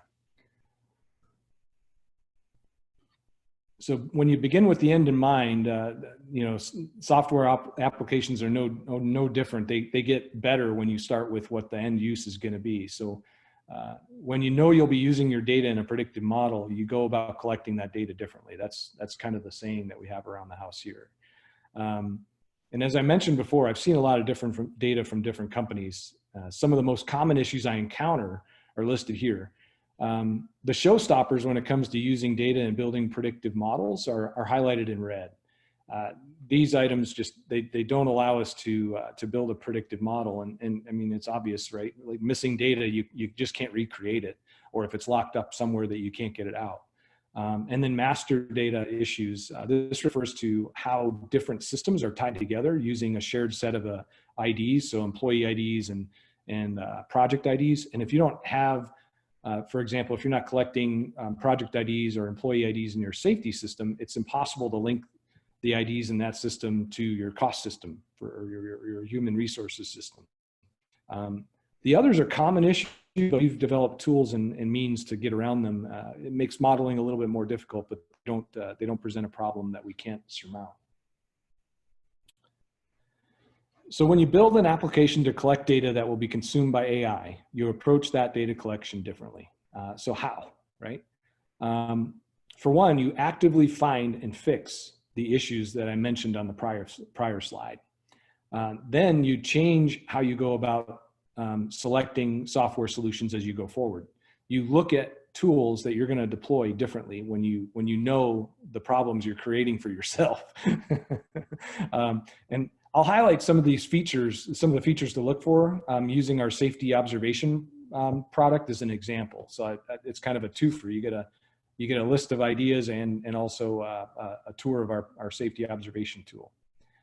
So when I covered predictive-based safety earlier, I mentioned that it's focused on two things, right? Engaging craft workers and collecting data. And the SmartVid.io safety observation app was built around this concept. Some of the other features to look out for that you want to see in a product is the way to collect data that is synchronized across your company. It has to have master data synchronization. It also helps if the application can be configured so that it's tailored to your process and your vernacular, particularly around safety. We all have different ways we like to talk about safety and different terms we like to use and categories we like to use. So it's important that it's flexible in that way. The tools you're evaluating should have all the features you'd expect, but also produce an AI-ready data set. And by AI-ready, I mean that the tool produces outputs that are formatted to be consumed directly by predictive models. And that's one of the features that the safety observation we have has it built in. And then not everybody's comfortable using the small screen, right? So it's great that we can put tools on smartphones, but if our folks aren't interested in using them on the smartphone, they'd rather do it on their desktop. Make sure you're looking at tools that have that full functionality on both interfaces. Be sure the tools you're evaluating provide easy access to your data. This facilitates data warehousing and analytics and third-party tools.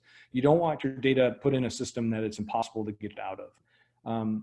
At SmartVid, our applications have an open API that allows you to get to your data, and you can use it in any way. I mean, it's your data, you can use it any way you want.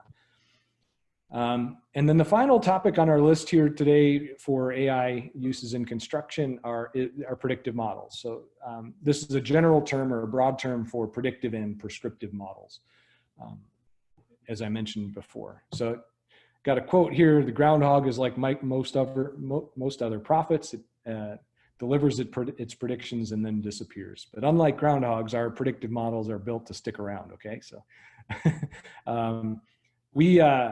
we build predictive models. To build our predictive models, we combine visual data with safety observation data and other project data. Our models are completely custom.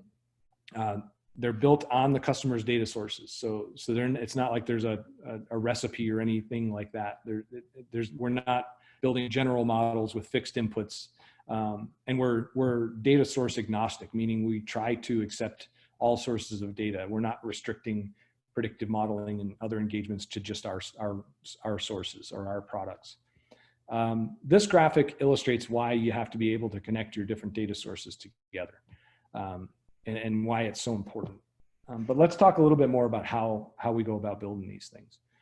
So first, what goes into building a model? There's raw data as the foundation of the model, and you need a solid foundation to build an accurate model. A solid foundation means having strong processes in place that are consistently executed by people using the right technology, right? There's that people, process, and technology thing again. Then we build features by layering the data, the different data sources. And this is a really important step in the model building process because it involves combining the different raw data elements using both domain expertise or expertise in construction and how it functions, and a deep understanding of machine learning concepts. So how does the machine look at the different features that you're building? Development of a solid feature set helps with the interpretability of the model when you have outputs come from it. And then finally, the model uses the data, the feature set, along with a target variable to produce predictions. The model building process starts with a data health check. So we gather the data and we evaluate how much of it can be used using both qualitative and quantitative evaluations for the data quality. Once we perform the health check and determine that there's enough suitable data, we begin the modeling process. And this is an iterative process where we develop and train a model on about 80% of the data that's provided. And then we use the other 20% of the data as a holdout set, and we back check the predictions against that 20%. So we train the data on 80% of train the model on 80% of the data you gave us, and then we take 20% of that and we test the predictions that the model makes. And then finally, if we like the results of that effort, that modeling effort, we can deploy it. We go about that by building connections to the needed data sources. We build a user interface, and we provide training on interpreting the model results.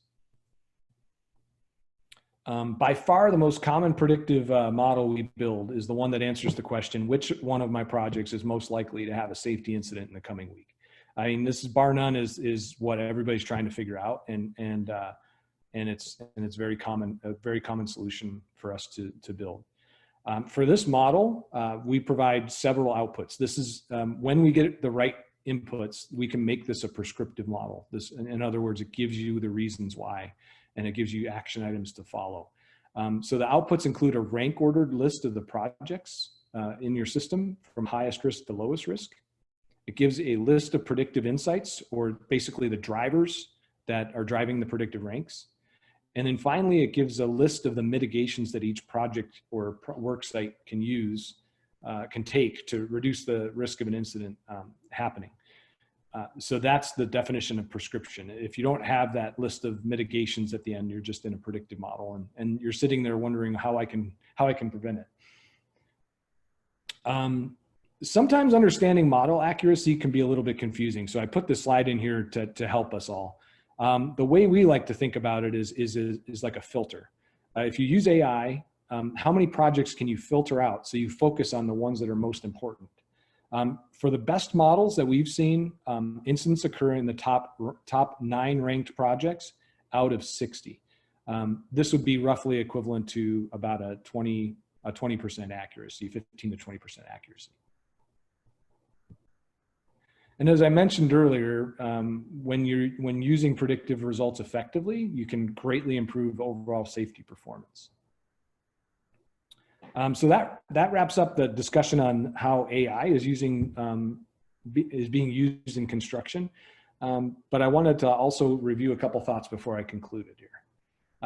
So this is the slide I showed earlier about we have a challenge collecting and connecting our data. The methods and techniques that got us here, that got us to the average the industry's at, is about 3.0 total recordable incident rate. Those methods and techniques, they're not going to get us to increased levels of safety performance. We can try harder, but the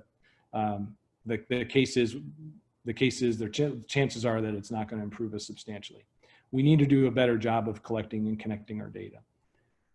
And if we remember that when we're in the process of collecting that data, that the people, process, and the technology are all needed in order to achieve that success, then we'll be on the right track. And if we do that, then our industry can be a leader in AI and other technologies. So to learn more about predictive analytics and artificial intelligence, I'm going to provide a couple slides here on additional resources. So you can get a free predictive analytics assessment by going to www.smartvid.io/predictive. This is an assessment that'll help you learn more about your data, what's good about it, what's bad, what needs improvement, and what you can do about it, mitigations you can take. There's also a group called the Predictive Analytics Strategic Council. It's a group of contractors who've come together to share data and explore predictive modeling across companies. It has 18 members and is growing. The PASC, as they call it, was Construction Dive's 2019 Innovation of the Year. And they recently published a white paper, I might know the author, or one of the authors, on how construction firms can deploy predictive models within their existing processes. You can learn more about the PASC at www.pasc.ai. And then one final nod to the tree analogy. The best time to plant a tree was 20 years ago. The next best time to plant a tree is today. It's one of my favorite quotes. And if you haven't started your predictive journey, then there's no better time than today. Finally, I'm really grateful to the CURT organization for welcoming me to present today. It'd be my pleasure to talk with you all more about what we're up to over here at SmartVid.io, and you can reach me at tgattie, T-G-A-T-T-I-E, at smartvid.io, and I appreciate the time. Thank you.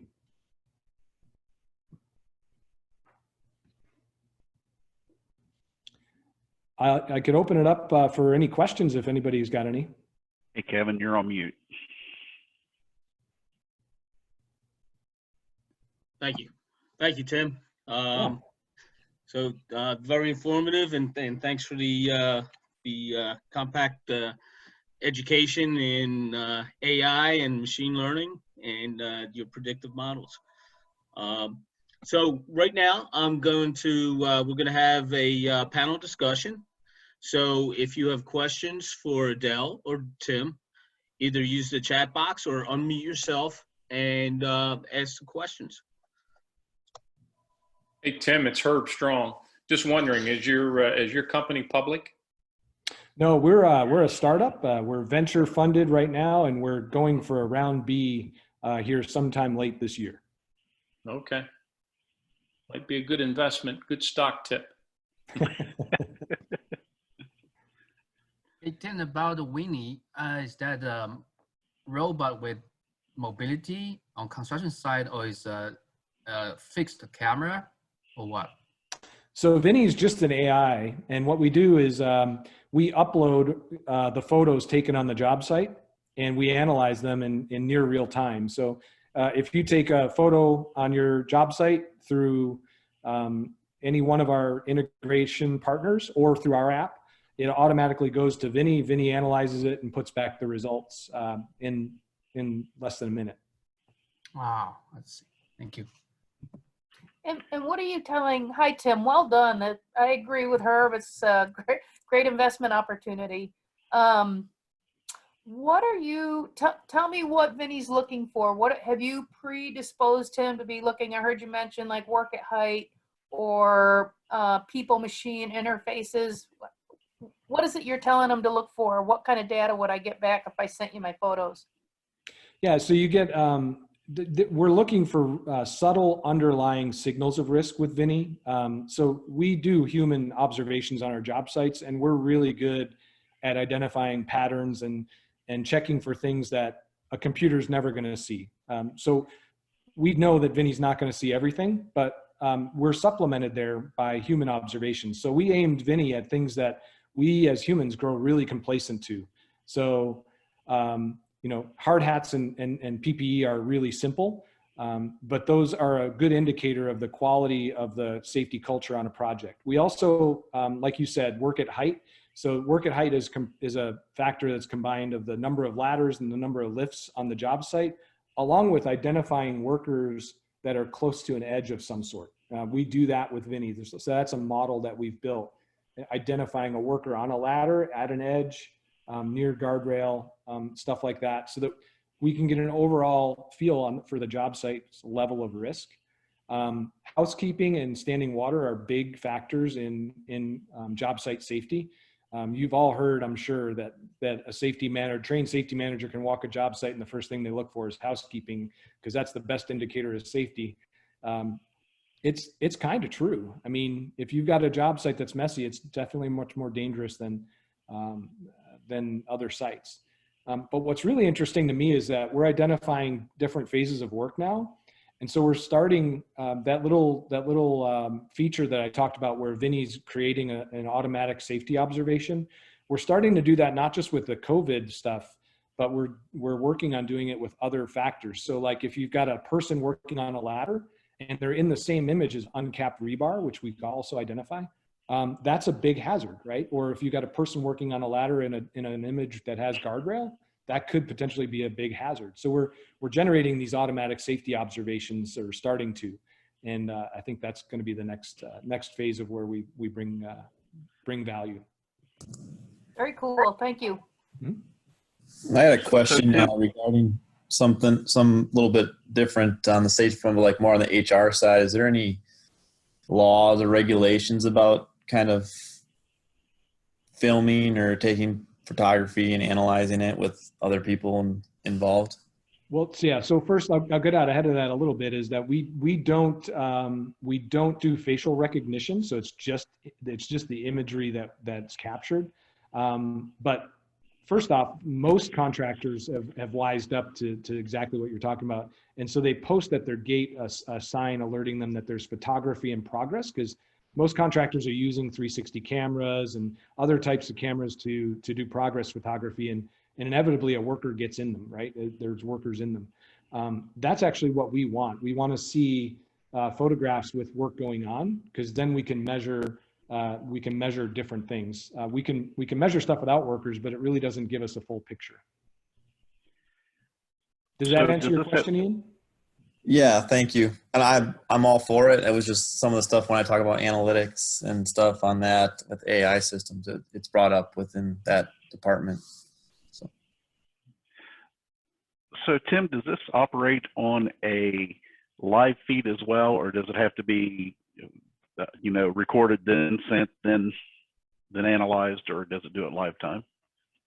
So the video that you saw, you're talking about the mechanical equipment and personnel interface type stuff, or? Yeah. Okay. So that was done in real time. Okay. That was an example of real time. Now, to be clear though, we're not using that feed in identifying a worker that's encroaching to alert the worker or to alert the operator. We're not doing that. What we are doing is we're taking the results from those observations, if you would. They're just video observations, and we're using them to generate heat mapping of where these interfaces occur, so that mitigations can be put in place to prevent the interaction between the workers and the equipment in that area. Because I know with the current coronavirus that we're going through right now, that we're doing things like our safety guys aren't in the field nearly as much, or they're doing staggered shifts. Someone like me who, I'm considered non-essential because of my position, not hitting the field as much as we'd like. Those would be great tools to enhance when we have that slight downturn in the ability to get personnel out in the field.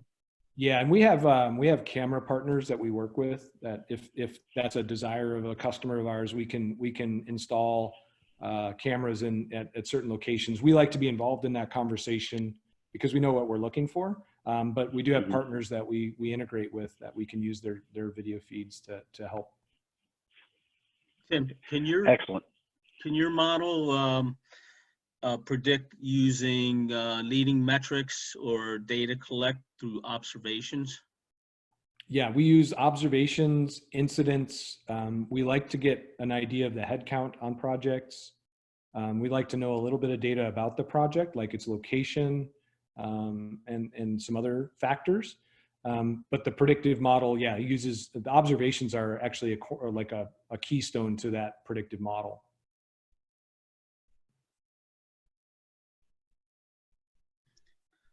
And Adele, I have a question for you. So from an owner standpoint, I know there's rules against post testing for drugs or illegal drugs. So, but as an owner, what can we do as owners that are once removed from subcontractors to enable us to drug test, number one? And number two, what can we do to prepare ourselves or to assess impairment from cannabis? Okay, well, that's probably a subject for an entire webinar here again. First of all, there are no laws that say you just can't drug test. So I'm not sure, I hope that wasn't the takeaway from my presentation. What I said was that, there are restrictions on when and how you can test, and you need to follow the state laws in terms of the method of testing and everything else. Now, as an owner, you can contractually require whatever, I hate to put it this way, whatever you can contractually require based upon your bargaining strength.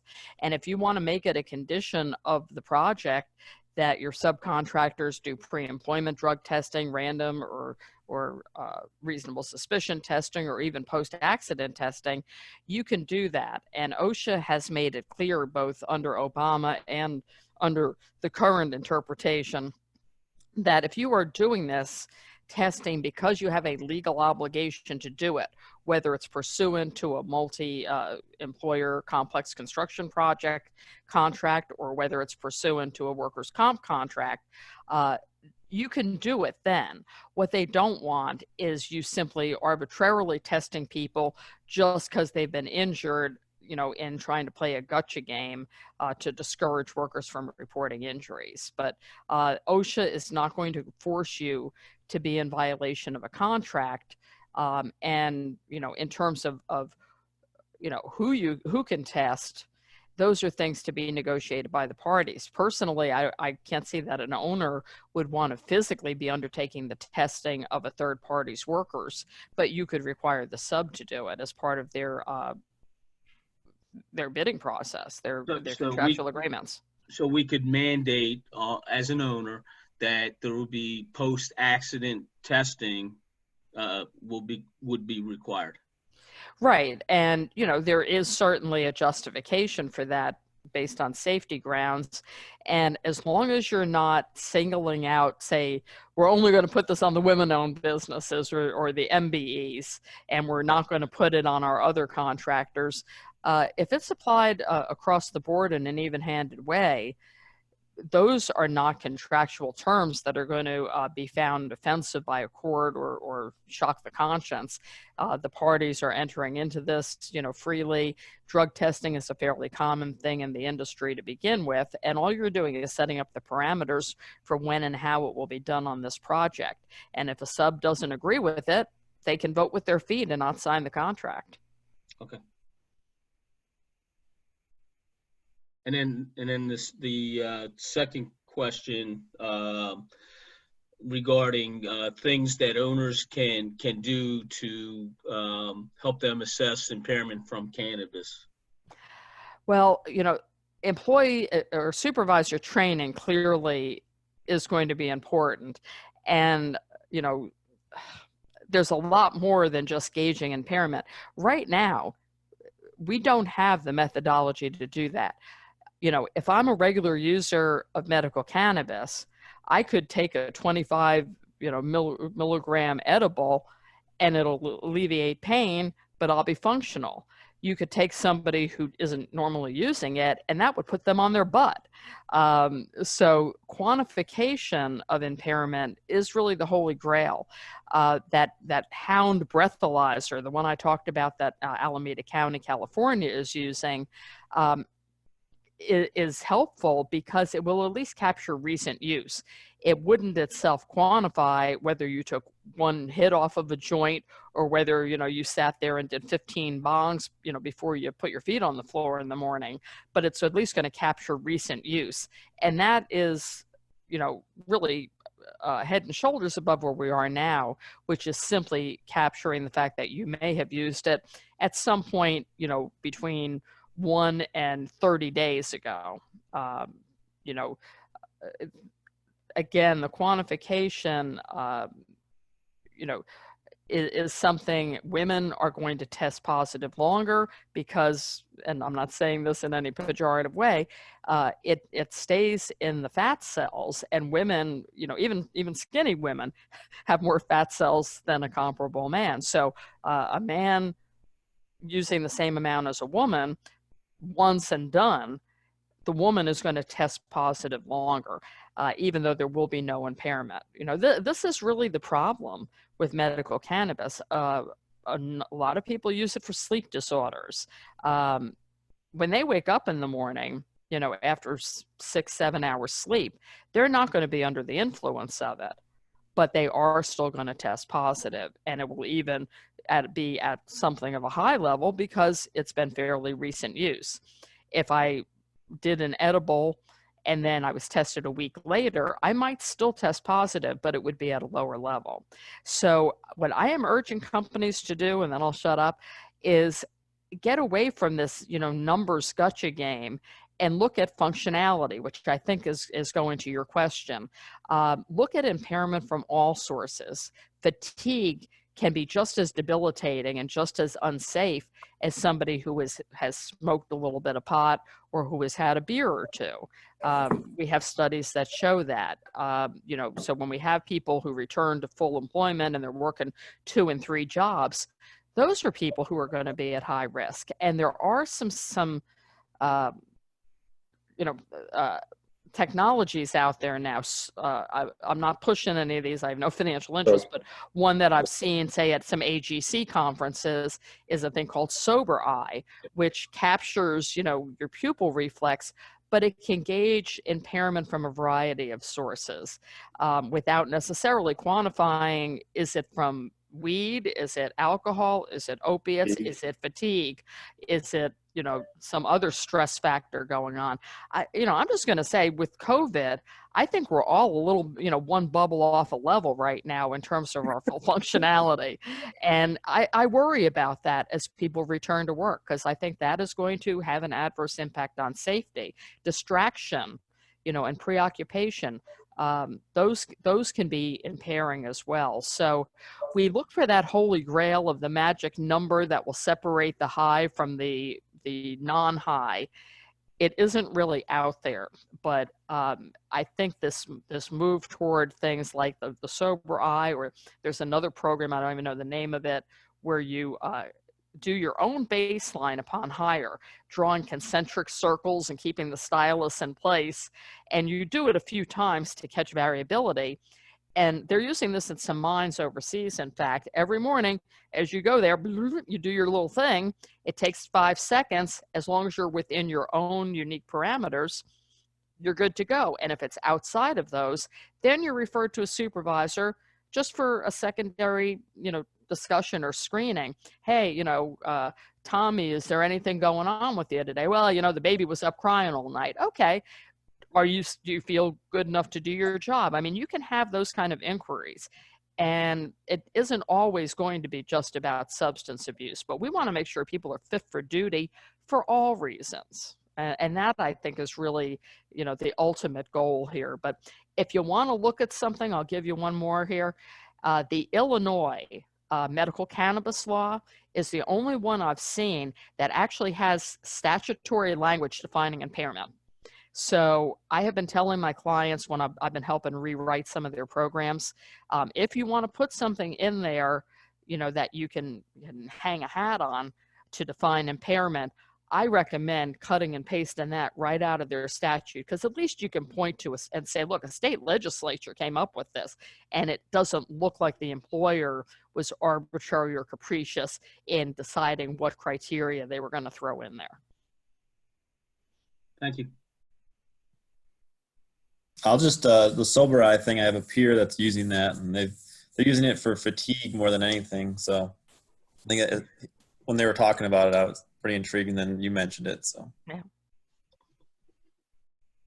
sober eye actually presented at last year's safety summit. It seems like a good program. I haven't used it myself.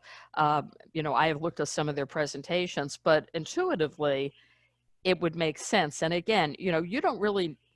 I don't think many construction employers give two hoots if somebody is smoking a joint on a Friday night, whether it's medical or recreational. What they're concerned about is when they show up Monday morning, are they going to be able to work safely?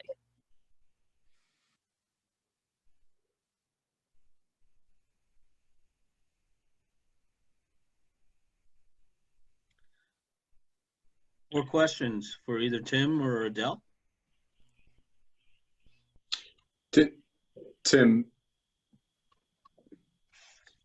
I have a question. This is Steve Ronald from Zurich. In terms of the observation data that is part of the predictive AI, inevitably we're relying on the collector, i.e. me, the human, to have a high level of accuracy in collecting the data. And sometimes we've seen with other, data collection systems where it becomes so frequent that the quality of observation is not the best. Can you explain? I mean, like, certainly there's got to be a learning curve, and I think you touched on it, in that we're now collecting data so that the system can learn. Can you talk to me a little bit about the conversations you've had with some of your customers in improving that observation data collection? Yeah, that's a great question. And that was actually one of the hardest parts. So when I, back 4 years ago, when I was deploying that brand new system at Sun Construction, they didn't have a safety observation tool in place before Sun Construction Analytics came out. And I see this at other customers too. And I always rely on that past experience. But you do have to rely on that three-legged stool I talked about with the people, the process, and the technology. most technologies are there. It's a matter of getting the process built that makes sense to somebody and getting the people trained up to use it appropriately. And then there's things that we build in. There's recommendations, like if you read that white paper that I mentioned, we talked about in there different incentives, different ways to hold groups accountable, and different ways to incentivize people to actually do a good job at them. But there's a backstop to all this. And I didn't realize that I had it until after the fact, but there's a, I guess the best way to tell this is an analogy, right? So in the 1860 World's Fair, this guy brought this ox to the World's Fair, and he said, okay, I'm gonna have 800 people guess its weight. And he had like 4-year-olds guess the ox weight. And 4-year-olds know nothing about an ox, right? And then they had farmers guessing the thing's weight, and they were right on, and people were all over the place. And what happened was, when he averaged everybody's guess at the end of the fair, they were within a pound. It was 1,800 pounds, and the thing weighed 1,801. It's called the wisdom of the crowd. And so you may not get everybody perfectly tuned on how to do an observation, but what happens is that those observations start to average. And on a job that's headed for an incident, the average moves slightly up. And on a job that's not headed for an incident, they trend slightly down. So the computer picks up on that overall average, that trending, and is able to make adaptations because of it. And one last question as it relates to, I mean, and again, forgive me, I did kind of look at the slides, I downloaded them, I'll look at them again, but is there a component of maybe historical incident data that gets fed into the system, whether it be based on schedule or whatever the case may be? Is that part of the analytical, information? Yeah, so I mentioned in the presentation, I mentioned a target variable at some point. The target variable is the incident, but we do use incidents in the model to help predict other incidents. One of the interesting things that came out of the work I've done for some contractors is that so I did their modeling, and I took them the results, and I said, okay, just off the cuff here, let's just pretend last week we had an incident on this job, and now it's this week, and I want you guys know your company better than I do. Tell me whether or not we're more or less likely to have an incident this week. And they all, bar none, said we're less likely to have an incident. We're more focused on safety. We probably had to stand down, whatever the case might be. The way they react to it, they thought that they would be less likely to have an incident. And what their data told us was that they were 3.7 times more likely to have an incident the following week, the week following an incident. So these are interesting highlights that come out of the data that people don't expect. Thank you, I appreciate it. Mm-hmm.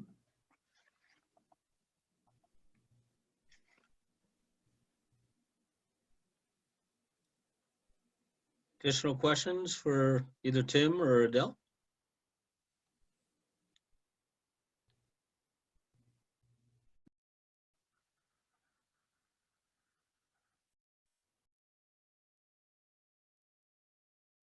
Okay. Not here. So if there's no more questions, then we can jump into the wrap up. Going once, going twice, going 3 times. Okay. So today at our safety summit, we had 4 fantastic presentations with a pack full of information, and there's been some interaction on the group chat, so the presentations are available. And the best part of all is the interactions, right? So just to recap, so first we had Cal Breyer, who gave us a lot of information on suicide and suicide in construction. Suicide is preventable. He also gave us, very important, some contact numbers, right? Text 741 for the crisis text line. Also gave us the suicide prevention lifeline phone number, which is 1-800-273-TALK or 8255. Additionally, what we saw from Cal was words matter, right? It's, people die from by suicide, right? Don't blame the deceased. We also got some tremendous resources for suicide prevention, as well as some statistics, right? 15 suicides a day in construction. Then we heard from Kevin Sell, and Kevin started off with his video, which was a phenomenal video, and on what they showed to their employees. We heard for the second time today the Focus 5, right? It's not the Focus 4 anymore, it's the Focus 5, and we got to start driving that through the industry. We also saw Kevin's program and what he did and his company did for rolling this out, and the tactical steps, both in changing policy, getting the right resources, creating videos in the training program, getting out the prevention posters, communicating the program. So we know it can be done. And I think that's a fantastic model for us to all grasp and use as a model to roll this out through our companies as well. Then we heard from Adele in the afternoon. And before that, just another observation. We learned that Hastech has some additional talent here between Bruce and Herb, that they're very good in computers, so they're able to get us going, and a talent we never knew you had, Herb. And then we heard from Adele. Some of the important stuff on the cannabis. 33 states and DC have legal medical cannabis. Also, the steps for a substance abuse program, right? The 5 steps. It's got to be written. Supervisor training, employee education, employee assistance, and drug and alcohol testing. So very helpful. And next, we heard about union agreements. They need to be taken into consideration when we put our programs together. And then state laws on drug testing. Then we heard from Tim. And it was eye-opening, and I think we all have seen similar things before, but how the construction industry has plateaued, particularly in incident and fatality rates, right? So we've plateaued since 2010. And 17% of the workplace fatalities are construction. We learned about predictive-based safety. Tim also gave us a phenomenal education in artificial intelligence and machine learning, and then about models and how the models have evolved, right, from descriptive to predictive, and to prescriptive. And then last, when you're building a model, it's a balance of people, process, and technology, right? We're at that intersection where they all come together, and you got to maintain that right balance. So I think it was very good. Just open it up if there's any feedback of things that we can do better, things that you like, things you would do differently.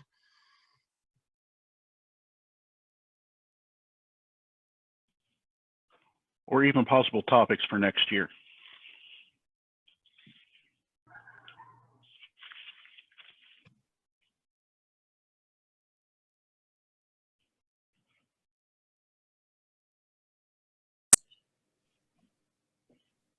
So, but a possible topic could be, and again, I think, the topics that we heard about today, they're not going anywhere. So maybe just a brief update, certainly on suicide. I'd like to see, if we're making an impact. And then, I would be surprised if we didn't see significant change in both the industry and how we respond to it as it relates to both recreational and medical cannabis in the workplace. So, you know, maybe just the update on the state of the industry at that time would be appropriate. Okay. Another one I thought of, Chris, would be some type of a recap. Will be a year out for next year's Safety Summit on how everyone fared response to COVID-19. Right. That's one of the things that we're actually going to start looking at. It definitely won't be at the next meeting, but we'll probably get a committee formed on what are some of the lessons learned from the COVID-19. You know, what can we do to prepare for a pandemic? And, you know, as someone pointed out yesterday, how do we manage the crisis that's inside of the crisis? Because we're going to be getting into a situation where there's going to be opportunities for us to actually have two major crises going on at the same time, but you know, our crisis management plans usually only address one. What we're going against right now is totally different than what we've ever fared before, because, you know, most natural disasters, the hurricane or the tornado comes through, it knocks everything down. We know what our next steps are going to be. With this changing every day and every minute, it makes it a little harder. So we definitely got some ideas for opportunities for lessons learned. So we'll definitely be taking that into consideration as well.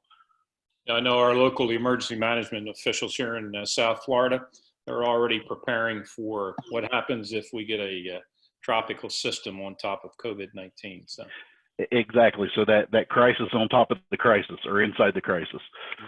So.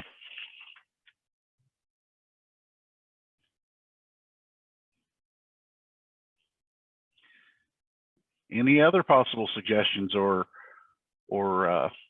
thoughts?